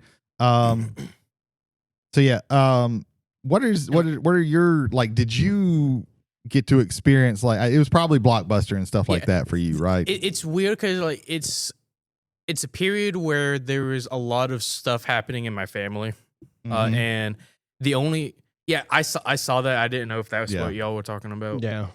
Star Chaser. The Legend of Orion. Yeah. Orin, whatever. Yeah. That was mean. The only thing I actively remember from Blockbuster is going there with my father one time, and we rented 2 video games, Tony Hawk Underground 2, and the GameCube copy of Super Mario Sunshine, and then Parents Which would have Divorce. been the only thing that you could have. That's the only system it was on back then. So it had to be the GameCube copy. Yeah. And then life happens, and I end up with just 2 copies of a video game for free. Well, for free for you. Somebody paid. Yeah, somebody paid for that shit. Somebody paid for it.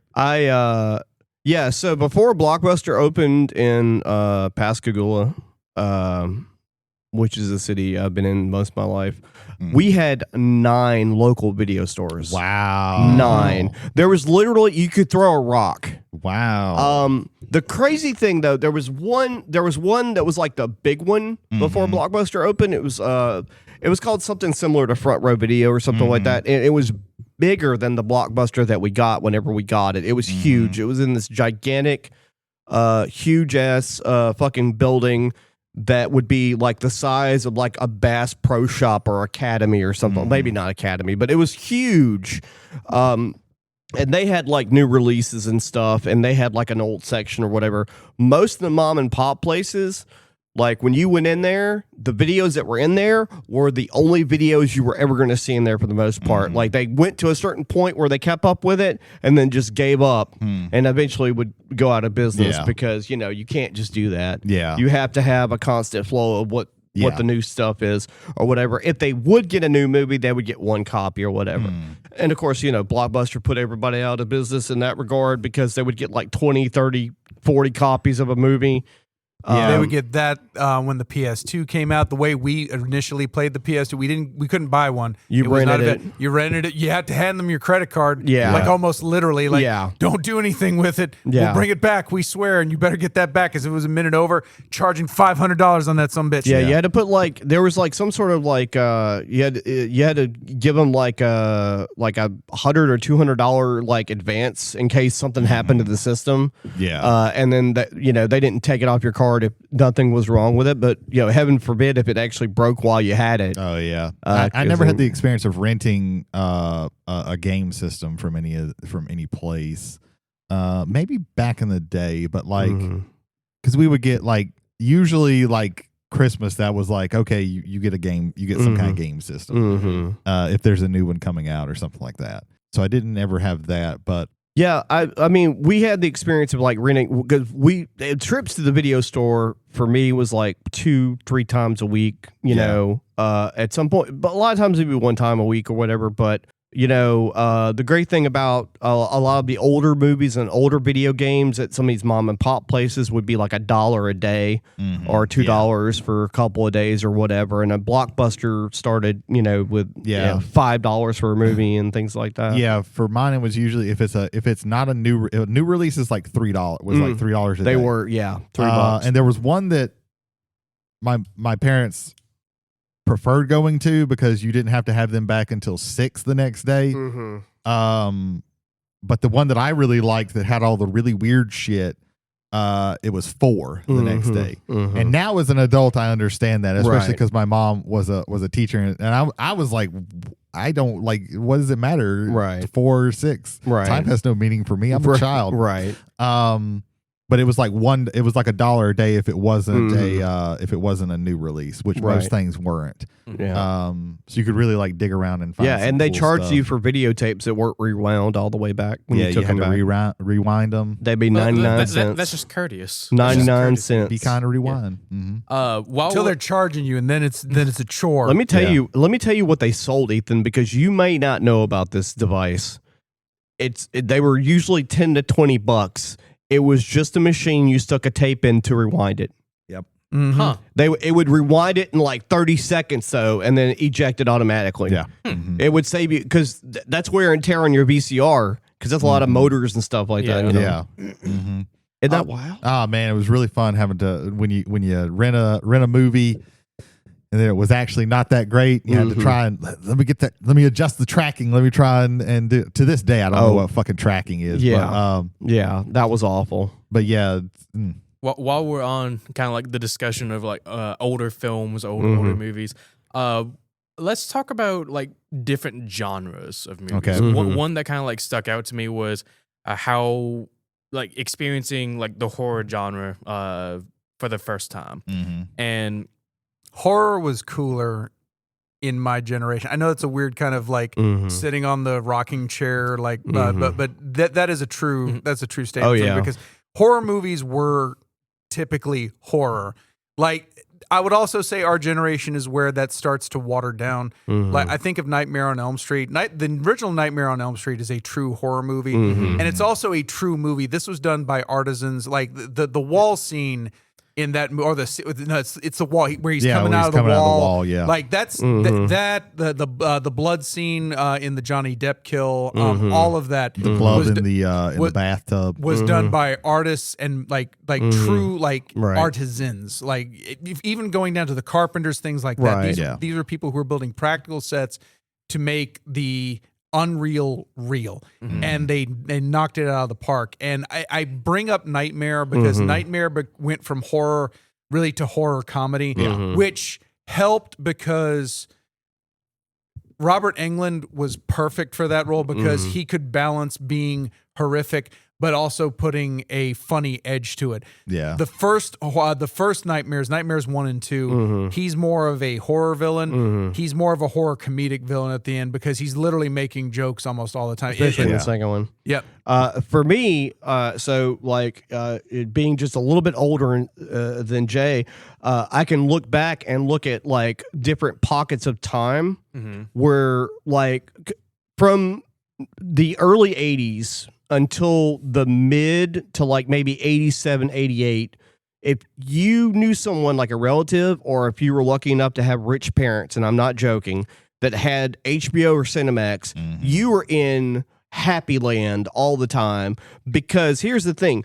I got to see Nightmare on Elm Street a year after it came out when I shouldn't have, because HBO, like cable television at the time, because the video market has not exploded yet.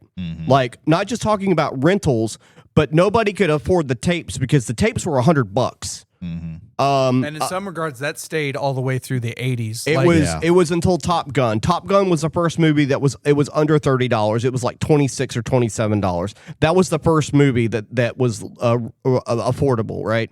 Before that happens, you have shit where like movies like Star Wars, mainly Return of the Jedi. Return of the Jedi was on HBO a year after it came out. And I mean, like, HBO at the time didn't have a ton of original programming or anything like that.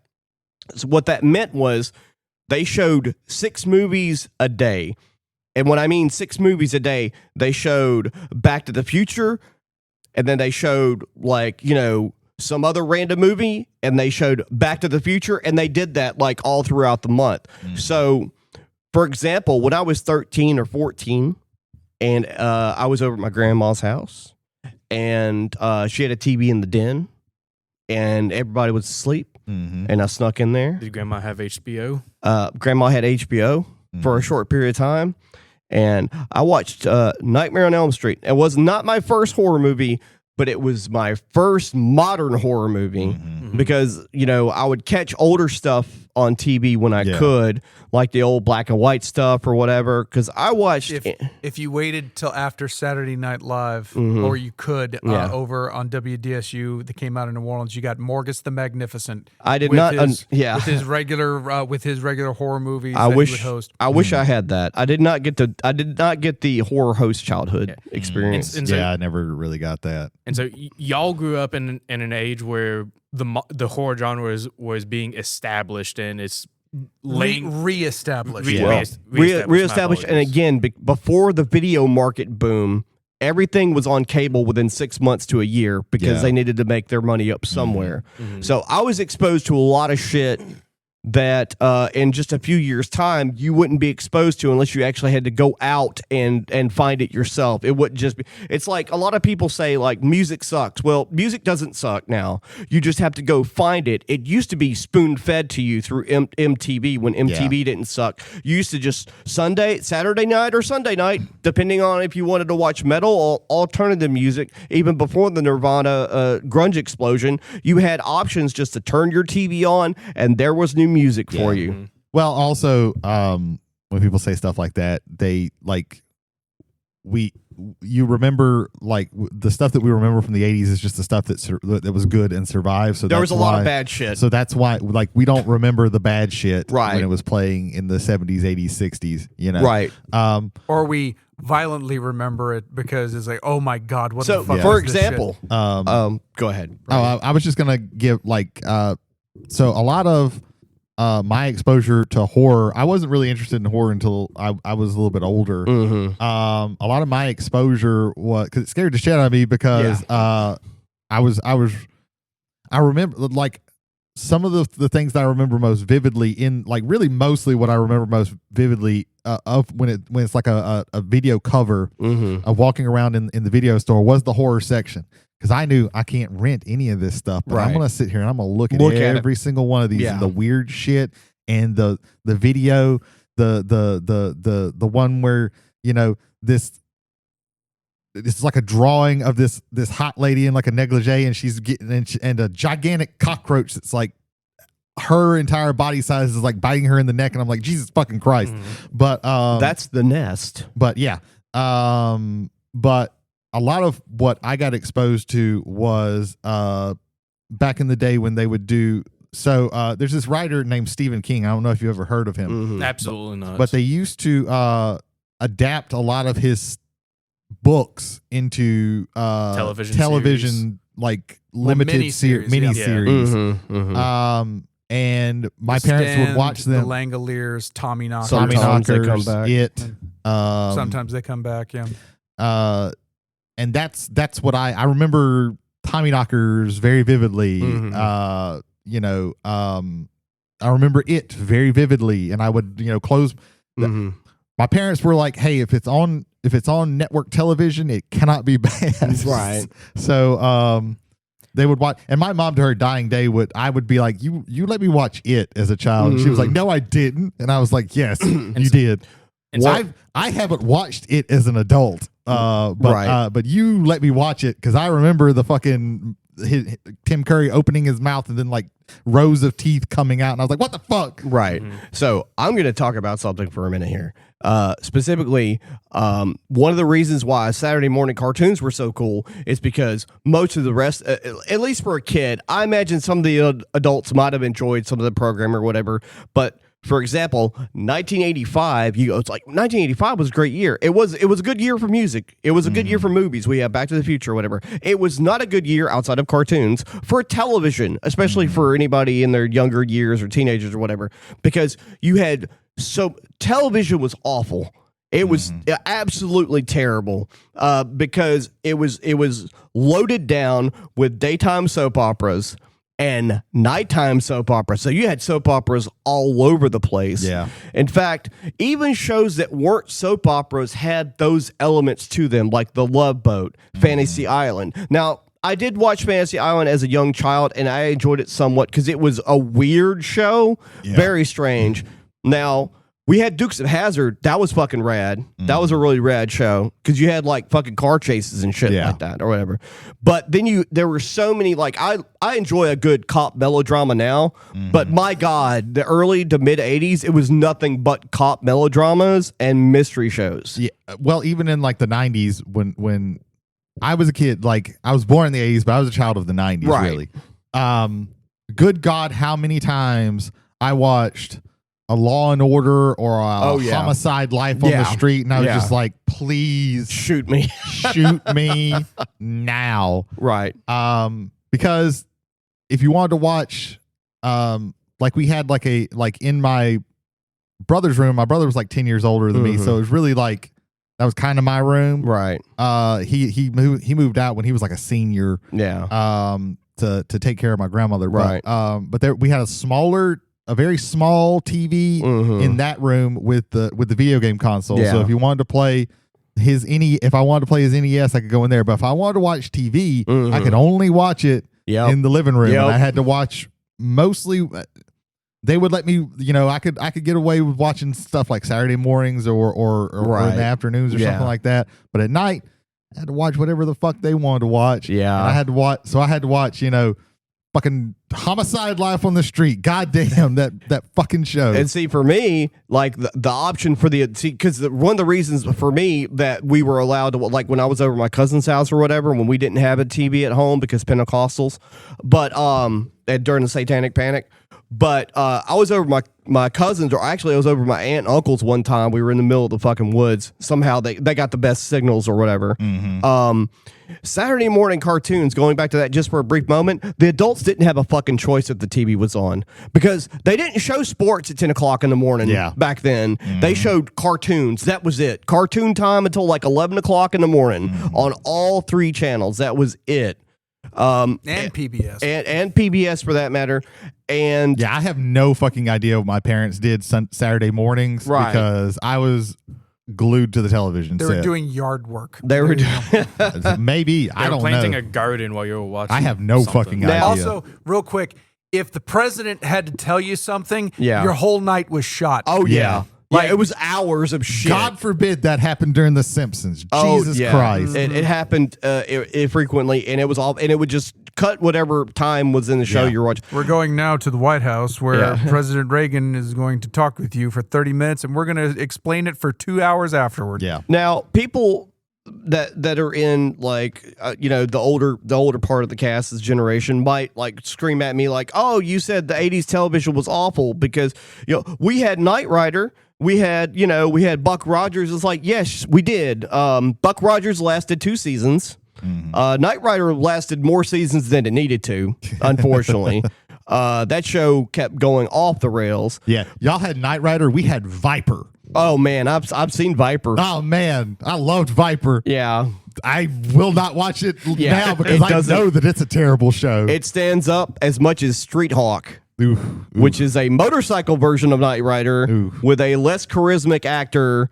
And that show only lasted one season because the guy who played the tech guy in that show became Max Headroom. And that was also a very short-lived thing, but Don't forget very the 80s. Jan Michael Vincent classic Airwolf. Airwolf was awesome. I will say Airwolf was awesome. But again, those shows were Ethan, what are your super-powered vehicle shows?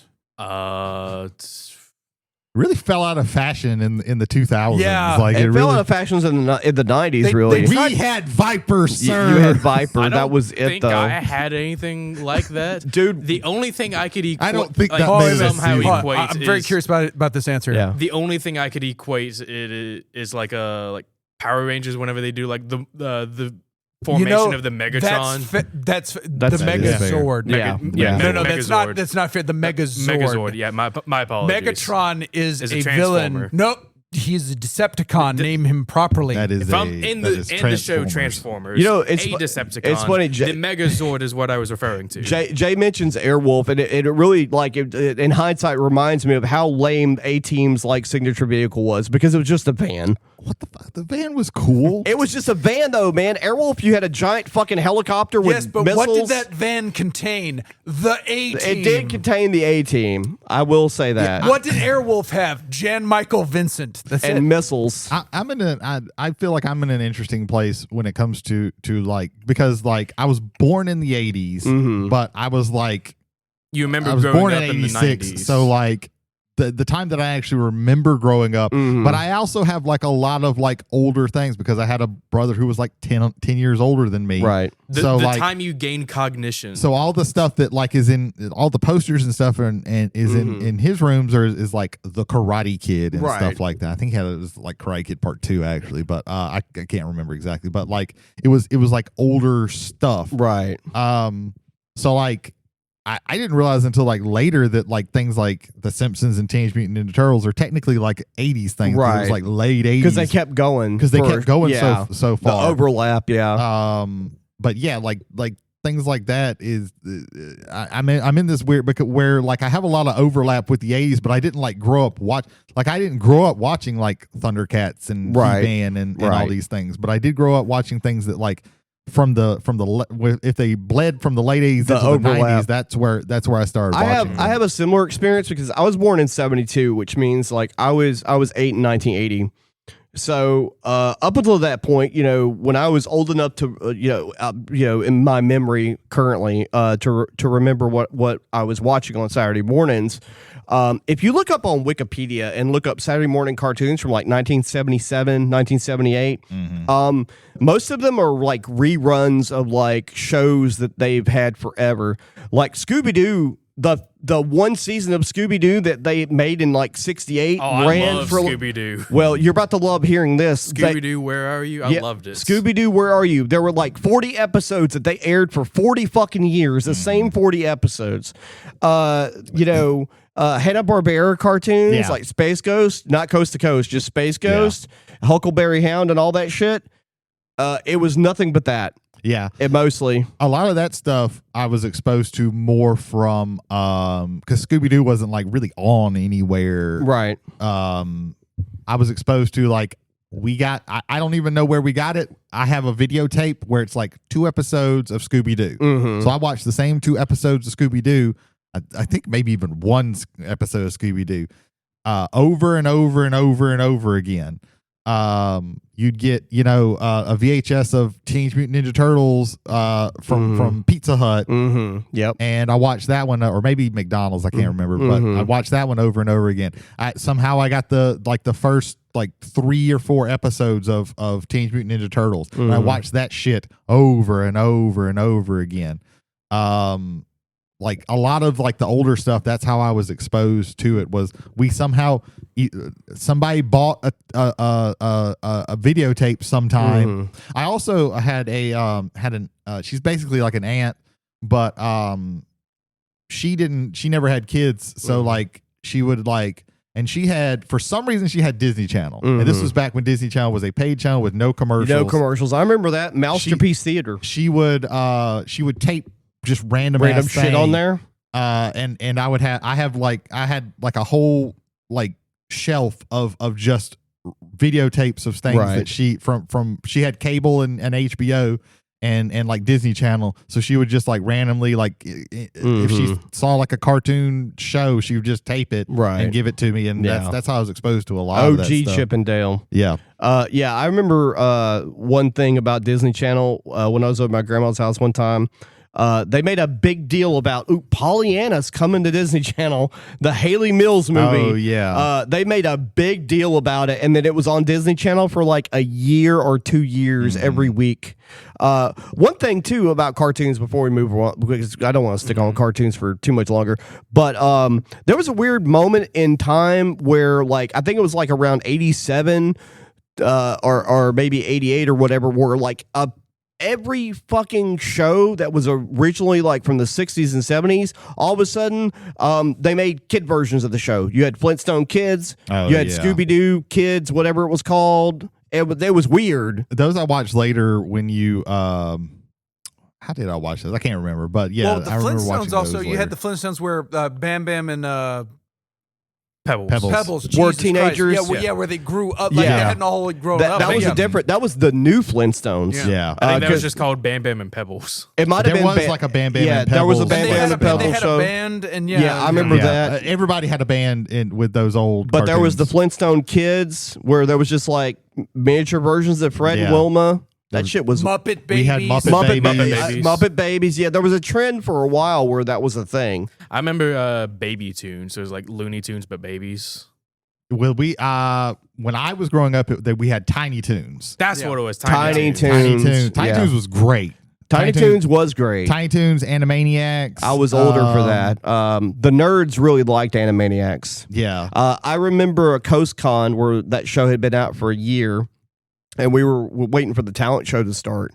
And someone threw in the tape for the intro from the song for the show, that song or whatever, and everybody in the audience that was definitely over 20 sang the whole intro to the Animaniacs because it was fan-fucking-tastic. That and Freakazoid. Yeah. Freakazoid, I didn't get a lot of those WB shows. I didn't get to watch until later. It was on Fox originally. I did not watch by the time it was on Freakazoid. I don't ever remember it being on Fox. By the time it was, it aired must have on been- Fox prime time. Yeah. Are there any? I have a question. So Okay. one of the things this was molded around was experiences. Yeah. So for 3 out of 4 of us, basically this side of the table, and if you're not here right now, which is the entirety of the world, it's myself, Brady, and Jody. We even, like, in the best circumstances, HBO, you had 6 months to a year. If you had to wait for the regular stations to eventually air their Saturday night movie or their Sunday night movie, or Forever. something, you had to wait 3 to 5 years.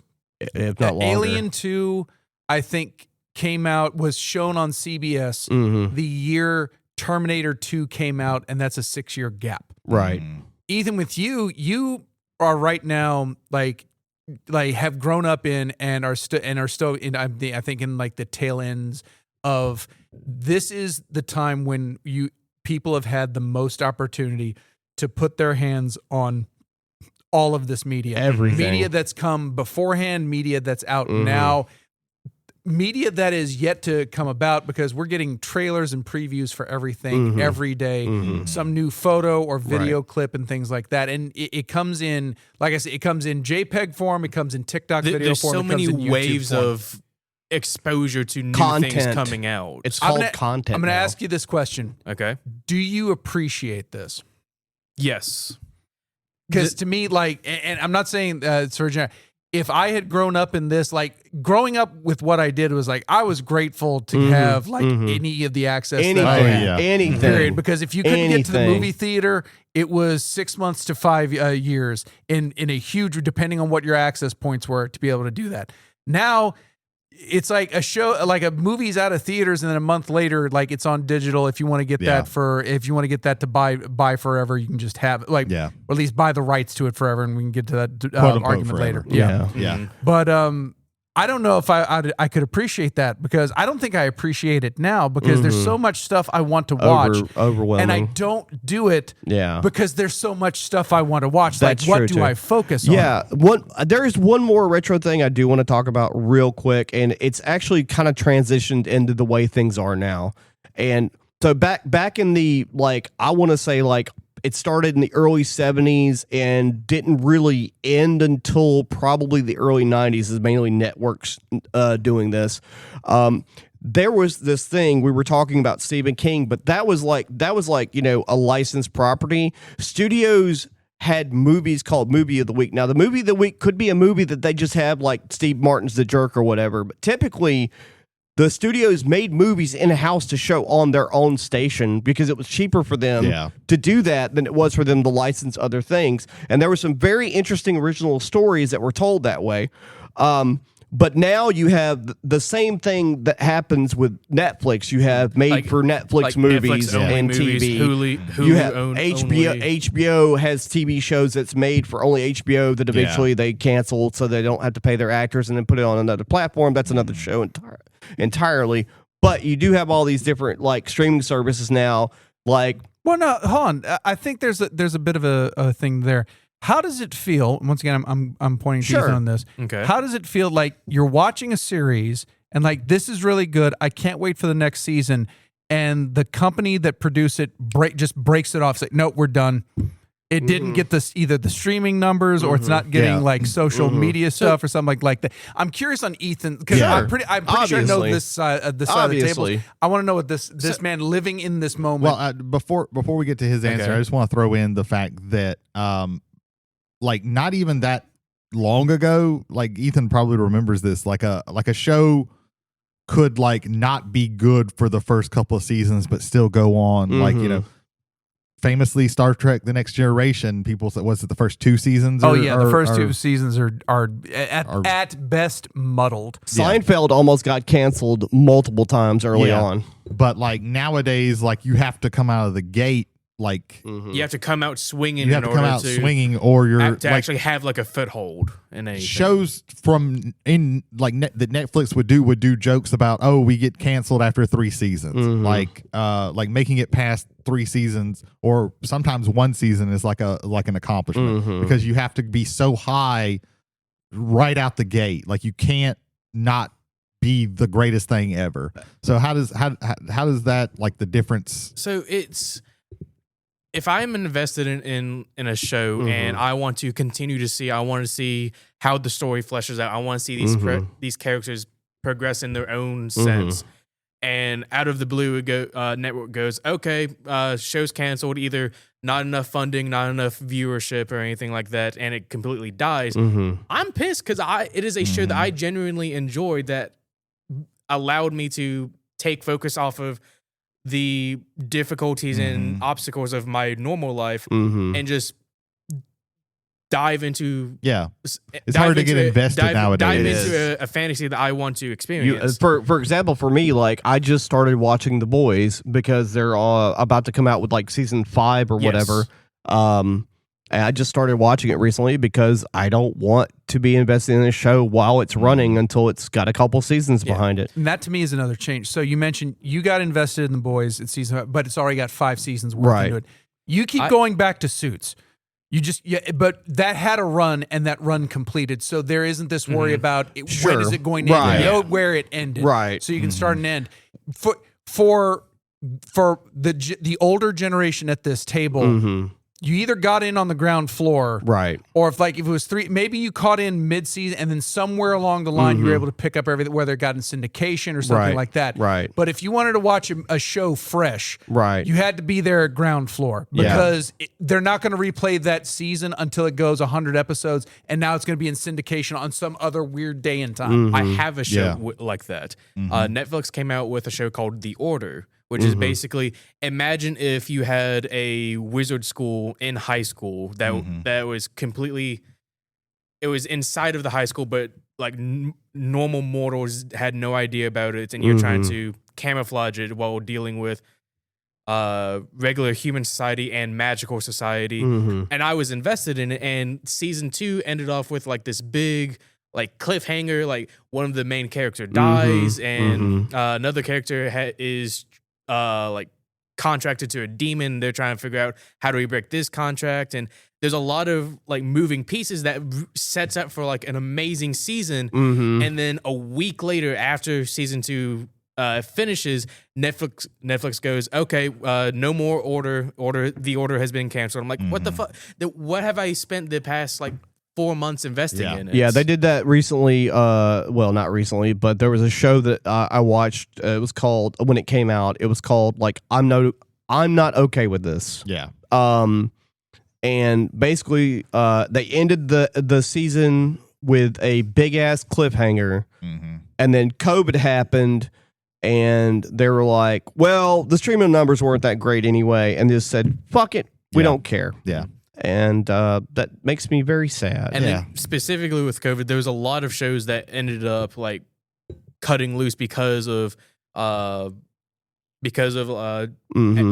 not being able to do their job while in the middle of production. Well, the writer's strike killed Heroes. Writer's strike, yeah. Well, one of the things, one show that like that I think is crazy, I believe it's The Nevers. It was like the first original HBO thing. It was like Victorian X-Men that were mostly women. It was really cool. They did 6 episodes.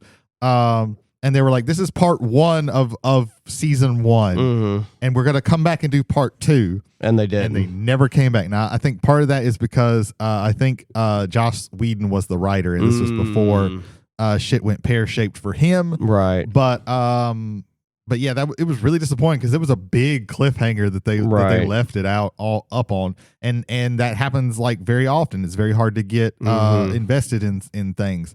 Something that I was thinking of that's very interesting is I have a daughter. She's 17, and the way she consumes, I'm just thinking about the way like I've seen her consume it, and it might be different from like when she's at her mom's house versus my house. Sure. But like the act of like what she'll do is just she'll binge stuff. Like it's just, I don't know what goes through her brain, but she picks a show and she's just gonna watch like while she's here. It's just gonna be on, and she never pauses it. If she has to go to the bathroom, it just keeps going, and I'll look up and I'll be like, I know you're missing stuff. Like what is it like? Like I understand that because we used to have to like you had to run to the bathroom during commercial breaks, but like that's not a thing anymore. No. But I have experienced that before. But there's also like this thing of she decided, even though like forever ago I had her and her brother watch the original trilogy of Star Wars. I didn't have them watch the prequels because they were young and I was scared that they were going to like those better. Yeah, and I was going to get mad. Pissed off. Yeah, she's decided like, and she's very similar to me where she gets interested in something and she gets obsessed with it, annoyingly obsessed with it. And Star Wars is her thing. So she's like, she hasn't watched the new trilogy. She said she hadn't watched the new trilogy, but she went back and watched the original trilogy. She watched the prequels. She has an Anakin Skywalker cutout that her mom freaked out that she paid money for off of Amazon. And I'm like, is it like a fat head that you can stick to the wall? No, it's like a cardboard, like life-size cutout, like of a Anakin movie Skywalker display of fucking Hayden Christensen. Hayden Christensen from, I think it's Revenge of the Sith. She said. Yeah, that's comical. At least I'm legitimately going to go to the bathroom on that. Keep talking. I find comedy in that. Like she's really into Anakin Skywalker. I don't know. Right. I find comedy because a coworker, she had her birthday recently, and she was gifted a cardboard cutout of Dwayne Johnson, and I thought that was hysterical. But like she's watched all the video, all of those. She said I'm going through the Clone Wars TV show. I need to watch The Mandalorian. I need to watch this thing. I was like, hey, have you watched Rogue One? And she was like, no, I haven't watched that yet. I was like, you need to watch that. That's like the best new really thing that they've come out with. But like she asked about The Acolyte, and The Acolyte had 1 season left, ended on a cliffhanger, and they just canceled it. Yeah. Even though it had like more viewers than like a recent Star Wars show. And instead of picking it up, they decided, hey, let's come out with a brand new I was like, hey, original TV show. and she was like, Shiny brand I new haven't thing. watched that. I was like, well, don't even worry because it's one season. But like just the act of like she can, if she decides she wants to get into something, or like when she was over there, she was like, I'm gonna go on Disney Plus and I'm gonna watch all the Marvel movies in chronological order. But she just can, like, you just can nowadays. going back to personal experiences. Mhm. So like we didn't have, like, our distractions were different than yours, right? We didn't have the option of looking at a second screen with other things on it back in the day. Yeah. Our distraction when we were trying to watch something on television, for example, because VHS, you could just pause it or whatever, be like, let's just say a friend calls and you're in the middle of watching a show. You don't know if this show's ever going to get reran or anything like that. This could be the only time that you see this episode of Star Trek The Next Generation, and Bob calls and he goes, hey, man, what's up? Listen, Bob, I'm watching Star Trek right now, and I think they're about to kill Tasha Yar. So I've got to let you go, and I'll talk to you tomorrow. Yeah. And, like, I have similar experiences to that. I remember wanting to watch the new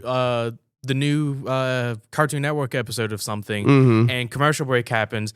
Me and my brother, we get into a fight, and then as soon as the show comes back on, we stop the fight, we apologize, and we get back to watching the show. Yeah. So I relate, you I had relate that to that a little sentiment. bit, yeah. Yeah, Yes. even my kids, like, very Right. early, like it was cable television, so like they watched stuff like that, and where they had commercials and stuff like that. But like When the show was on, you were invested, and I if it didn't was want to something change the good. channel to something else because I didn't want to miss what was happening. That was that's another show. thing that, I mean, like, you would talk about, like, overstimulation of too much content. Back in the day, you would flip through channels because you would say there was nothing on. What that really translates into, there was nothing you wanted to watch that was on, and there was usually like out of on cable, when cable was a readily available thing for me. There was like 55 or something like that channels. I remember, like, Sci-Fi Channel was like 50 something at the time, and then eventually become 30. They kept flipping like what channels were what, but basically I had like 4 channels. I had Cartoon Network, Discovery, because they showed a lot of cool stuff up until when they started doing reality programming, Nickelodeon, and some other random TNT most of the time because they showed Monster Vision and shit like that. I had 4 or 5 movie channels or 4 or 5 TV channels that I would flip through during the week or whatever. I was a latchkey kid. I watched television all the time. Like, I didn't want to watch the History Channel and determine whether or not mermaids existed. I wanted to watch the new episode of Teen Titans. Well, before that happened, there was one weird off the wall History Channel show that they had from the 70s that was hosted by Leonard Nimoy called In Search Of, which was like, Bigfoot. Does he exist? Let's find out. That was every episode. It's like, haunted houses. Are there ghosts? Let's find out. I'm Leonard Nimoy. well, In before Search Of. History Channel was that, it was basically World War II. Like, It was In Search Of and World War II. yeah, that was it it. was World War II. I thought you were going to go, I'm Leonard Nimoy. Does Bigfoot exist? No. Moving on. It was literally like In Search Of was the only weird show they had on there. Everything else was nothing but like Nazis and war documentaries. Yeah. That was it. That was the History Channel. Oh, yeah. Literally nothing but history. And then reality programming happened. Yeah, But and that's and really like a lot of those channels. I mean, there used to be, what is called TLC now used to be the Learning Channel. It was learning. Well, stuff. what happened is one corporation bought all of those channels basically and just decided like that's where all the money was. And so Discovery, well, you don't have to really change your image on that because it doesn't really have the Learning Channel as its name. reality TV shows they're cheap, and I don't think a people lot are of learning fucking people anything on watch that show them. anymore. Like, Well, here's the thing. I want to go back. I don't like it, but I want to go back to Netflix. I know we're supposed to be talking about personal experiences, but I'm having this personal experience right now. Yeah. They're canceling AAA shows left and right, but the fucking 1A shows that cost them like under $1 million for a full season, even shows that I watch, reality programming, they have. Oh my God, this is the dumbest fucking shit for a food show. Okay. They have Jason Biggs, I think that's his name, or American Pie. American Pie. Yeah. Is hostess Twinkies. Is hosting a show. I watched one episode of it. It's a show about cooking food. It's blue ribbon winners from state Ribbon Baking Championship. Yeah. People from fairs that have won blue ribbon. That just feels like the Great British Bake Off. It is. The show but it's featers not as award-winning good. bakers from state fairs. Yes. Competing in a series of challenges to win Yeah. $100,000. They're like Co-hosted by Sandra Lee. Today's episode. We're gonna be. This is the first episode on a stick. You could do anything. Make anything on a stick. It just has to have 2 qualifications. It has to stay on the stick, And it has to, and it has to be delicious. And spoilers, 2 of those things didn't stay on their sticks. So they next did not. episode, deep fried. Well, the way television used to be has changed so much, and the problem with like the streaming services now is that they spend tons and tons of money on these shows for really very very little investment. Like there's a bubble and it's eventually going to burst, and we're all going to be for the worse for it. At least when it comes to like our media diets, because like these things have to get just explode into popularity. Like every single thing has to be that Stranger Things level of popularity, Right. or else it's a failure, because the return on investment is so shit nowadays that like and they're also like, god damn, they're spending so much fucking money, not just on TV shows but on movies. We talked about or maybe we're talking about this week, the Electric State. I cannot remember.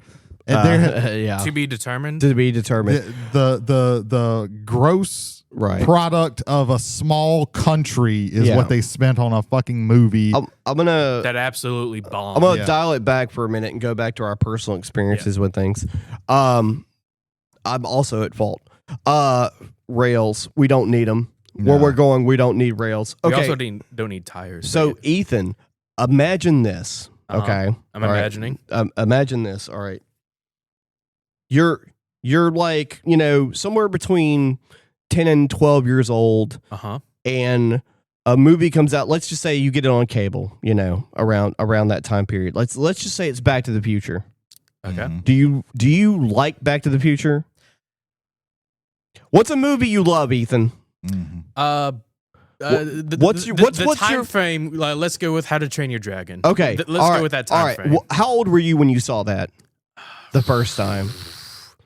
That was 2012, I think. I don't know what that means. I had to have been like 11 or something. Okay. Like that. How did that movie make you feel? At the time when you were watching it, was that the best movie you had ever seen? Fuck yeah. It was dragons. All right. So for me, that happened all the time. There was like, with Back to the Future comes out. This is the greatest movie I've ever seen. Never Ending Story comes out. This is the greatest movie I've ever seen. And I'm just invested the whole time in it. The Goonies come out. I want to be a Goonie. Oh my God. Can I be a Goonie? When I found out that like they didn't make other Goonies movies because they talked about other things that they did, and I was like, Dude, I want to see those things I want too. more adventures. Yeah. The Gremlins comes out. I want a Mogwai. Yeah. I watched Gremlins 2 comes out. I watched Gremlins 2 more than I watched Gremlins. Brady won the spider.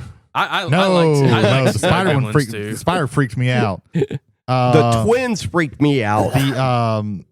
The Electric Goblin was cool. The Electric Goblin was cool. The Bat Goblin was cool. Yeah. Of course, the Smart Goblin. He was the Smart Gremlin was very cool. Yeah, too. yeah. I love They the also had, talk like, show a Swedish segment. chef, yeah. gremlin. Yeah. They had a gremlin for every flavor of the month. Yeah. The important thing for me personally is like everything that I was into when it came on, I was invested. It was the best thing I'd ever seen up until that moment. The episode of The Muppet Show, Paul Williams. This is the greatest thing I've ever seen. Yeah. Which is why I'm probably enamored with Paul Williams to this day. I had one. It was a recording. It was a taped of one episode of the Muppets, and it's the episode with Edgar Bergen and Charlie McCarthy. Oh, nice. One of those is a puppet. Yeah. Yeah. But that's also the episode where they did Time in a Bottle. Yeah, Time in a Bottle. Yeah, that was a good one. That scared that weird that like gave me existential dread. And there I didn't was even know some what really the fuck weird that shit was. going on with the episode. I'll tell you one that freaked me the fuck out because I was a wee lad. Momenchance. I don't know what the fuck I that have is. no idea. They were mimes. They were a theatrical mime group. Absolutely That, not. oh no. It's weirder than that.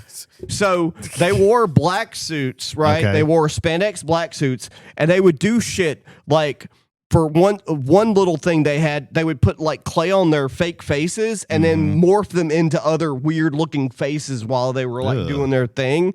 And then there was one where they did, I think this one was on Sesame Street, where they took like something like akin to Post-it notes and then started drawing weird shit. Gave me nightmares. Yeah.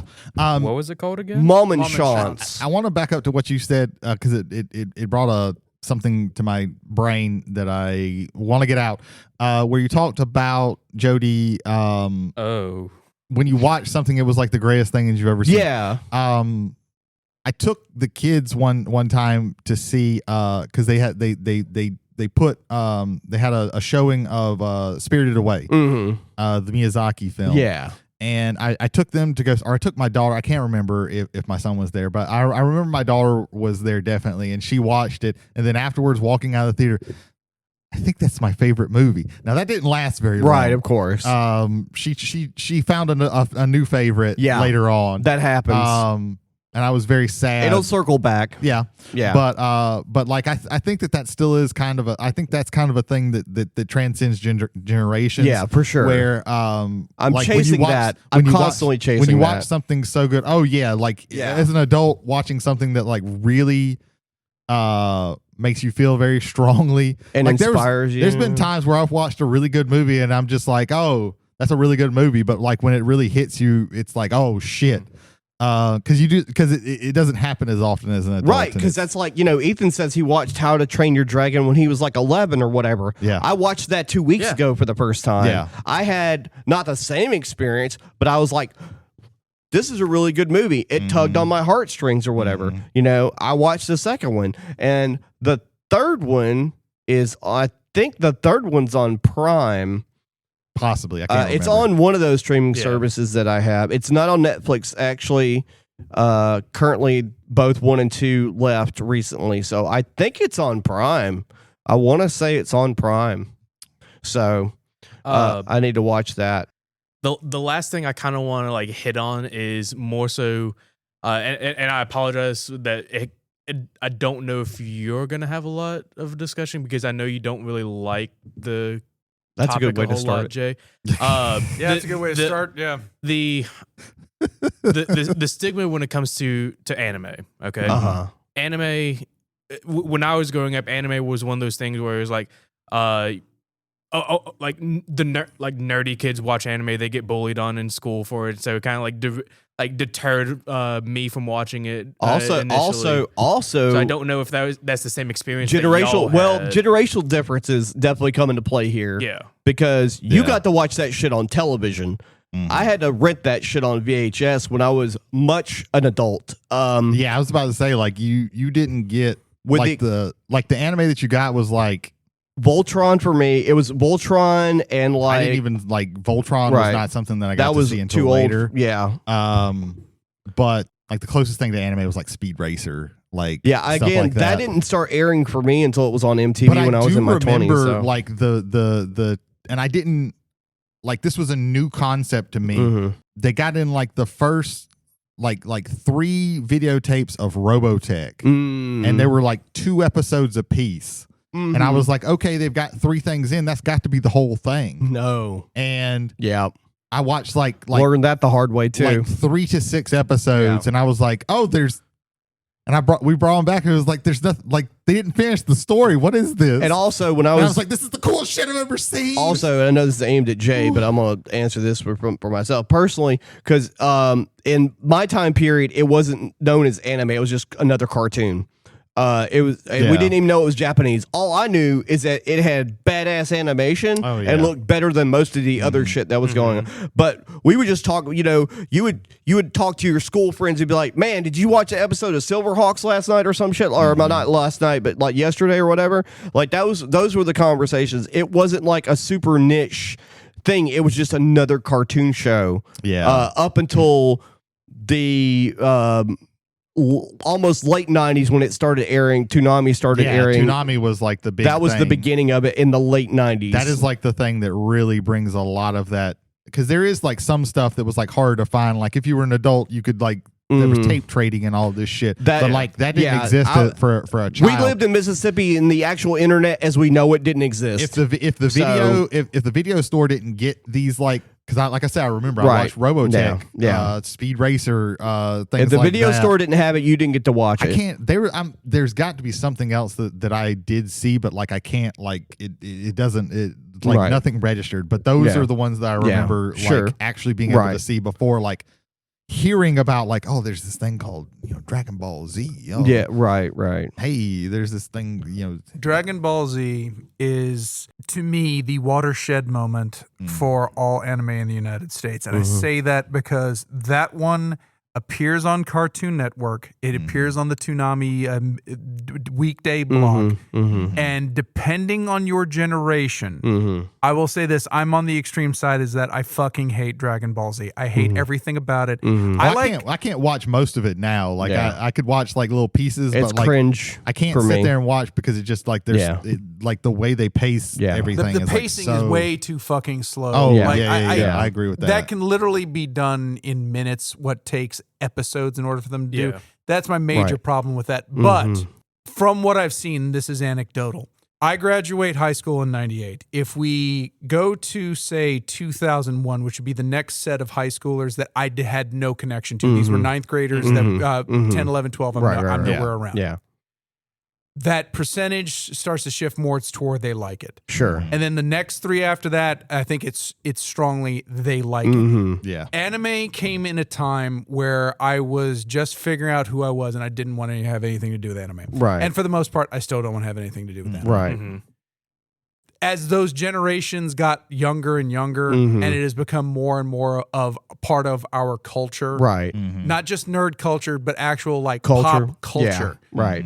Like, now it would be hard for me to figure out someone who doesn't know what Goku is. Same way like who Superman is. You may not have read every Superman comic, but you know who Superman is. Who Superman is. Goku is, I think, in a similar format. I don't think to the level, but even then, I think those numbers are changing day by day. Well, even now, like I've worked with, like when I worked with Job Corps, that was kids, and I call them kids, but they were like 16 to 25. And they would talk about, and these were like, but they would, they knew not just Goku, they knew everybody's Naruto. Name. Yeah. They knew probably Bleach and probably a whole bunch of other things that came Bleach afterward. was less, but like, like those were like the Inuyasha, I think Inuyasha. could be I think a lot of that also has to do with like for example, like if Dragon Ball comes out, like for me it comes out and I'm like, like 23 or 25, whatever. Time has no meaning. And Jay's like, a young adult, or whatever. Yeah. If a show like that happens and I'm 12, I'm probably locked in. Yeah. It's probably like my favorite thing, and I grow up watching it at a certain, it drip feeds you. Yeah, like that was the thing. Yeah. That was the thing that I had never, when it comes to like cartoons, that was the difference between like anime, like I said, those episodes of Robotech, they told a singular story the way through. Yeah. Every other cartoon show that I had ever watched up until that time, was just, this is a single episode. Maybe you get a Right. two-parter when something big happens. And this was even in things like, Power Rangers. Mhm. Like it was a singular episode that you could just watch. Right. Anime was not like that. And, Yeah. and there were probably other shows that I'm just not thinking of that did that. But for the most part, like 95% of the TV shows, Most the of cartoon them- shows that I watched growing up was this is a standalone Yeah. episode, and then you get introduced when you get exposed to like Mhm. and that's how Dragon Ball, like, it was so slow, but it was like, oh my god, I want to see what happens. Does he beat this guy? Yeah. I need to see it. I have to watch the next one. Like Oh my god. it's a soap opera in that way, because like you said, like even like Silverhawks and Thundercats, because they were like hybrid, you know, shows where they would have like Voltron and they would have main character arcs that would go throughout sometimes, but they didn't always have to have that every episode. like that, and what was the in Japan it was called Battle of the Planets. What was it called here? That is G-Force or Gotcha Man. Yeah, Gotcha Man. Gotcha Man was probably technically the first anime. But those I ever were saw. like I remember watching those. Yeah. I think I watched the Robotech stuff before those. Yeah, Super but Macross. But like those older anime was even those were like pretty standalone. Yes. Like you could still watch an episode, Right. and not like G-Force Guardians of Space. Yeah. Yeah, it's G-Force or Gotcha Man. But and here it was called Battle of the Planets, right? Yes. Yeah.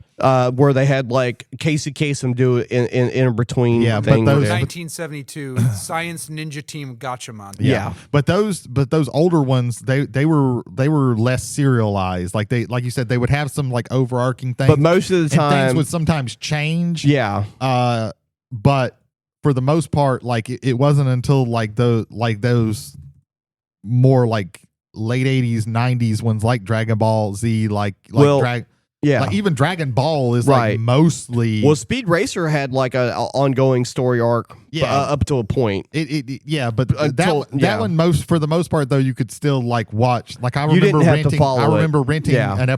some episodes of those. Yeah, Like you couldn't watch it. You had to watch it in order. Yeah. Because so the later things. right. Like you couldn't just get like if I got like I remember getting a videotape of Dragon Ball Z, and it was basically the Frieza fight. Mm-hmm. Like it was like 4 or 5 episodes of that. Yeah. So you had to get Jesus. so you had to like watch like an arc of that. And Yeah. that was really like the later. That was like right after he became Super Saiyan. Yeah. He cuts Frieza in half with the disc. I was over Dragon Ball when the Majin Buu saga happened, and I have a different Dragon Ball experience than Jay does. I do want to talk about it briefly. Where when they showed it on Toonami and they started from the episode 1 for Dragon Ball Z, and it got up to when Piccolo takes Gohan off to train, and then they reran that first part of that first season 4 times in a row. And then when they got to when they finally started showing newer episodes, they got to where they trained Gohan, and then they looped it again, and then they showed the Ginyu Force shows up, and then they looped it again. So it took 4 years for them to get to the Majin Buu saga, or at least it felt that way. And that was I one was of the things done. that, like through I was that, done. Like made it harder to I was watch done. a lot of anime. Yeah. Back in the day. Yeah. Because they would do that. They would go up to a point, and then they would just go back to another starting point. Dragon Ball Z had been done for 4 years when we got it. Dragon Ball Z was done, done. There was no Dragon Ball GT, none of that shit. The show wasn't that popular in Japan compared to when it would eventually become where it is, because if it wasn't for Toonami in the West, that property wouldn't fucking exist, because we're the reason why that it exists. So, or currently the franchise, Anyway, See, and I guess again it goes back to experiences. yeah. Now I think probably through Crunchyroll or another streaming service, Yeah. you could watch the sagas, or you could pick out Right. what looks cool to you in that, and you could watch it all, and it's it's more tailored, it's more curated to something that you might have. Well, an even interest now for. they have like what is it? They have Dragon Ball Z websites. Kai, where it's like this is a shortened. This is like cutting out a lot. They of have the shit. Super. Like that's how. Yeah, Super. They have is like the websites, newer too. stuff. But like my son, he watched Dragon Ball Z Kai, which was like I said, they cut out a lot of that extra Filler. filler Yeah. shit. Yeah. And it was more streamlined. I never watched that, so I Right. don't know. But yeah, access, like we used to wait, several years before getting, this anime, like, but like nowadays, even like, the new stuff that's happening with Bleach, it comes out like maybe 6 months later than like we get it like maybe 6 months at the most, Right. Also, from Japan. Also, again, I mentioned this before in another episode somewhere long ago, where typically we only got the best of the best on video back in the day. We didn't get all this. Yeah, making videos was it wasn't cheap. Every Like, once it in a was while, cheaper than- every once in a while, we would get a series. Like they released all of the first season of Rama 1/2 on videotape. It was $250 back in the 90s. back in the day, if you wanted a full thing and you had to buy videotapes, ooh, buddy. Record of Lotus War was like a $200. So no. You really didn't get like it was not until like DVDs that like you could get like an entire series very easily. And now, even over there, they didn't have that many shows back in the day because those things cost money or whatever. Now it's gotten to the point where we have seasonal anime shows. We have a spring, a summer, a fall, and a winter section. And every season for each one of those, 30 to 40 titles. They may be ongoing. They may be new. There's 30 to 40 titles of anime 4 times a year. See, that's the thing. When I got into anime, Crazy. like in the mid 2000s, it was you had an anime, and it was somewhere between if it was a really short anime, it was 13 episodes, and that was the entire thing. Yeah. And a movie. A regular, maybe a movie. Yeah.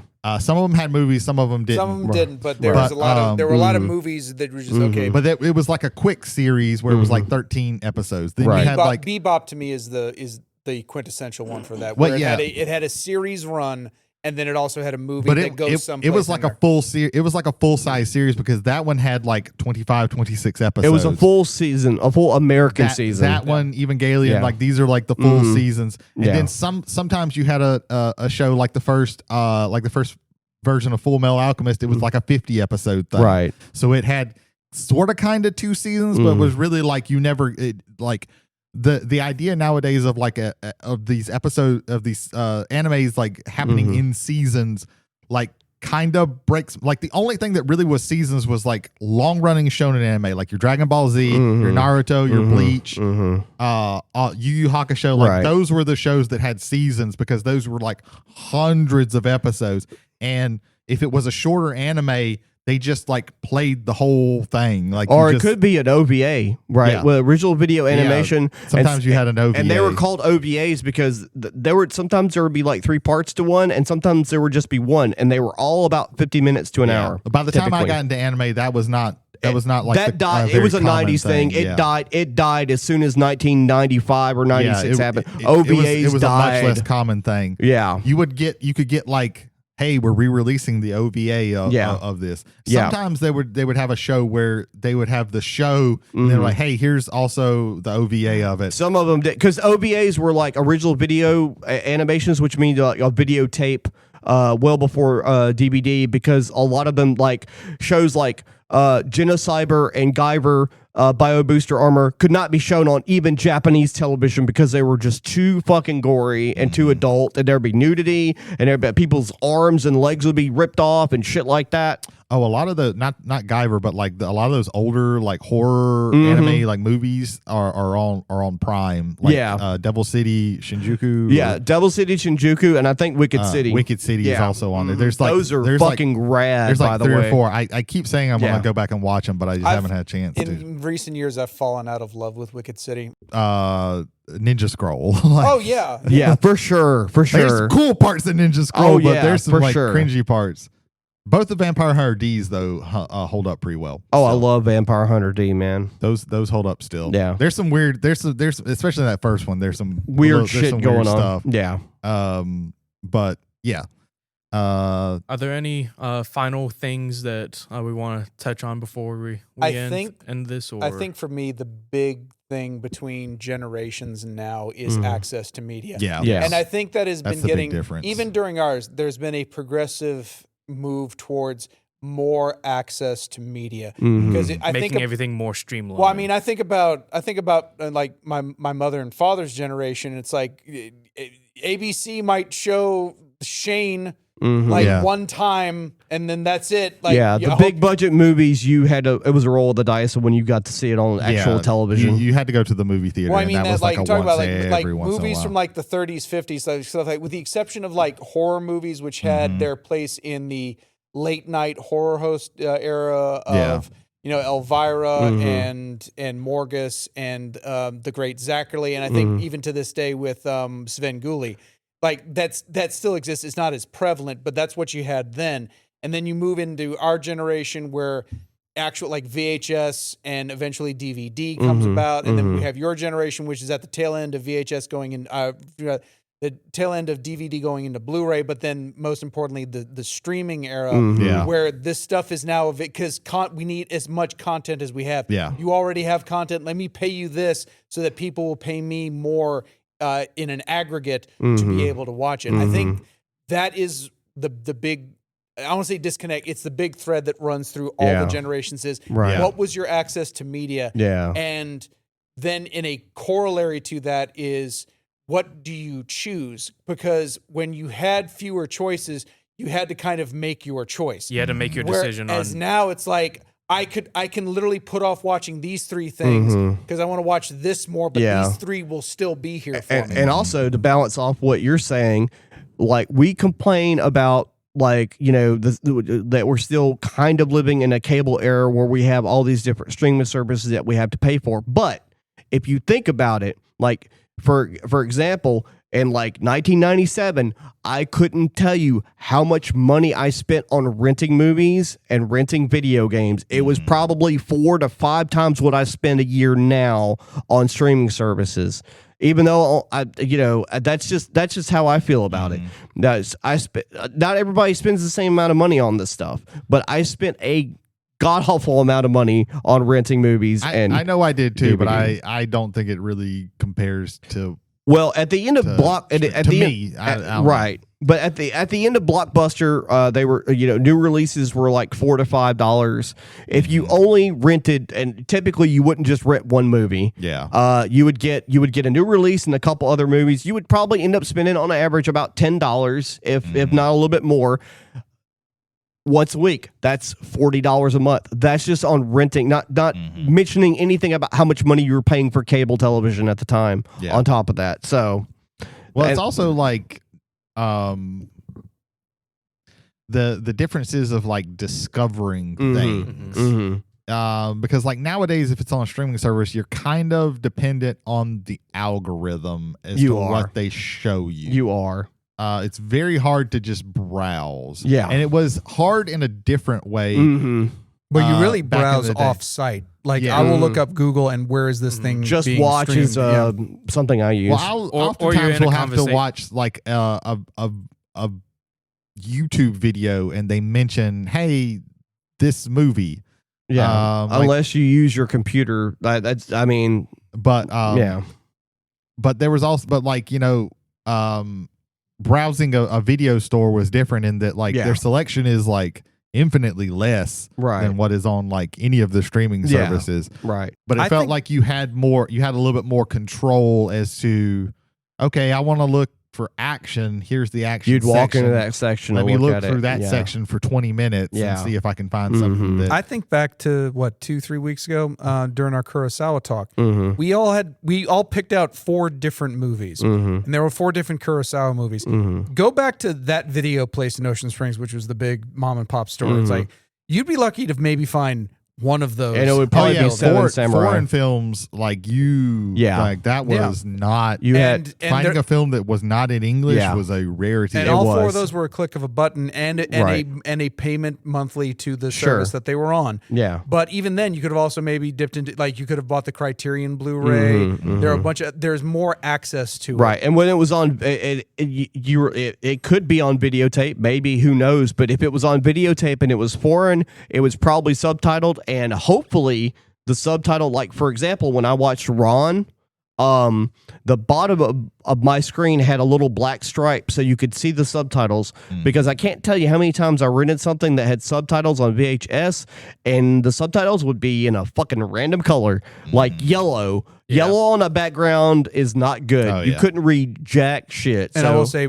especially with, like, just thinking back to Rashomon right now, black and white is easier on subtitles. Yeah. If you have a color background, especially if stuff is going on in the background a lot, those things become even harder. I remember in high school, we didn't watch the whole thing because we frankly were bored of it, and maybe I can go back to it later as an adult and watch it. But we watched Tora Tora Tora in, like, history class, and it was like it's an older movie, so it's kind of like that washed out look, but it had white subtitles, and those were so fucking hard to read against that lighter color of the resolution, and the tiny white writing was, like, very difficult. But there you go. Despite the differences that we've experienced, different types of media, how we ingrain them into ourselves, there is commonality that the things that we have experienced, we have. Yeah, I think one of the things that we've kind of found out is that, like, you have a lot more common ground with us than we had thought. Yeah.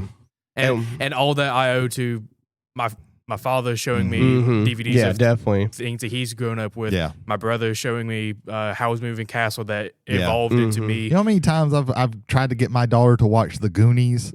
I love The Goonies. And she just won't fucking do it. And I love The Goonies. But both of my children, like, whenever I try to, like, expose them to something, they do not. And then, like, 10 years later, they'll be like, again, I had them watch Star Wars and they didn't give a shit about it. And then, like, later on, my daughter's like, Star Wars, she's got an Anakin Skywalker cut out. She's got an Anakin fucking Skywalker cut out. And it's my father putting the VHS of The Goonies on our VHS DVD video player after we eat dinner. Yeah. And it's like, hey, you're watching this. I'm like, okay.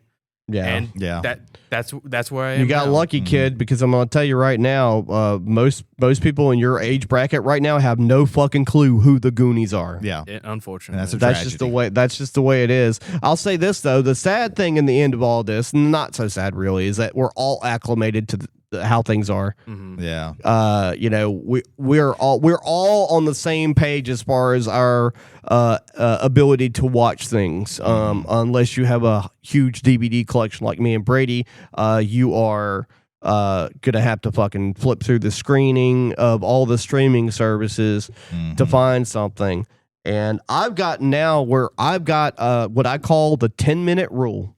If I'm on a streaming service and I'm looking for something to watch and I can't find something to watch in 10 minutes, nope, I'm watching something. I don't care what it is. Yeah. I'll be like, all right, I'm going back to I'm watching one episode of that stupid ass fucking bacon show. Let's go. Let's watch this one dude make a corn dog. All right. Yeah. I could say I've seen it. And I'm done with it. And we're moving on. I'll usually go back to just something that I've watched before. I've done that like too. A comfort show or something like that, which is a new thing. Like that didn't used to be a thing. Oh yeah, because you just didn't have the access. But yeah. Jay, any final thoughts? No, I think we've again the lemon is now just pulp and seeds. Gotcha. Well, ladies and gentlemen, we are finished with this amazing time traveling bus ride. We are pulling into the bus station of tomorrow and yesterday. We would like to give a big thank you to Mechnarb Gaming, who allowed us to record in their entire facility for the first time ever. Yes, here we are. But part of it was all of my stuff was in here, but part of it was also like all the lights. We still thank them. It feels a little bit better being also, able to see. I was able to walk to the bathroom instead of having to lock and unlock two doors. That's true. That was pretty cool too. Yeah, having an actual functioning AC system is nice too. Yes. Yep. Cameron Spanier and also Greg Spanier. Who? Remember, I already forgot. No, we went back in time and erased him from history. Yeah. It's only the God Emperor Cameron is around. Okay, thank you, Cameron. Mechanic Gaming, located in Goshen, Check out Mississippi. Thunderstone Tarkir or Dragon Force through the fire and flame. Storm. There we go. Okay, That's thank close you. enough. Tarkir Dragon. Role playing needs. I want a Dragon Force Magic the Gathering set You might get that as a secret layer. We There you will go. see. I mean, yeah, give it time. through the fire and the flames. I don't think Dragon Force is well known enough anymore. They kind of peaked at what was that, Guitar Hero 2? Guitar 3. Hero 3. Yes. 3. Oh, yeah. one of their guitarists has a YouTube channel. He's pretty successful. Oh, okay. Yeah. Isn't his That's name pretty Stephen Aoki or is it Yep. something? Yeah. It's not Yeah. Stephen Aoki, but it's something. Yeah. Ladies and gentlemen, thank you for listening. Join us next week for Travelers on the Omnibus. Next week we're going to be talking about media that we were introduced to way too early. Yeah. Kind of teased it. Yeah. Yeah. Little Sometimes try to pull it back whenever I notice that. But That's okay. Yeah. I didn't mention Salem's Lot. We'll hold on to that Spoilers. Mhm. It. Spoilers. Yeah. one. Yeah. Yeah. That's a big Yeah. one. Nightmare on Elm Street 2. I was 6 Spoiler. years old. Let's hold off on that though. I was only 9 years old. I loved Shrek. And I think no, I was no. I think I was like 6 years old when I watched RoboCop. 7 years old. My name is Ethan Skinner. I'm James McCarthy. I'm Brady Davis. I'm Jody Kite, and I'll buy that for $1. Thank you. Good night. Oh man. So a buddy of mine was talking about in your lifetime, what's your most overrated band? And he listed Kiss, Yeah. U2, Yeah. and the Eagles. I disagree on the Eagles. I Yeah. disagree on U2, but only because how much I really revere the Joshua Tree album. Yeah. Outside of that stuff, I can understand it. Kiss 100%. Yeah. I Kiss- also threw in Radiohead. Yeah. I like one Kiss song and that's it. Like Hard Luck Woman, that's a solid song. The rest of it, I cannot stand. I would say AC/DC a little bit. Ooh, don't be saying that in here. Greg will Yeah. smite you. I'll fight Greg.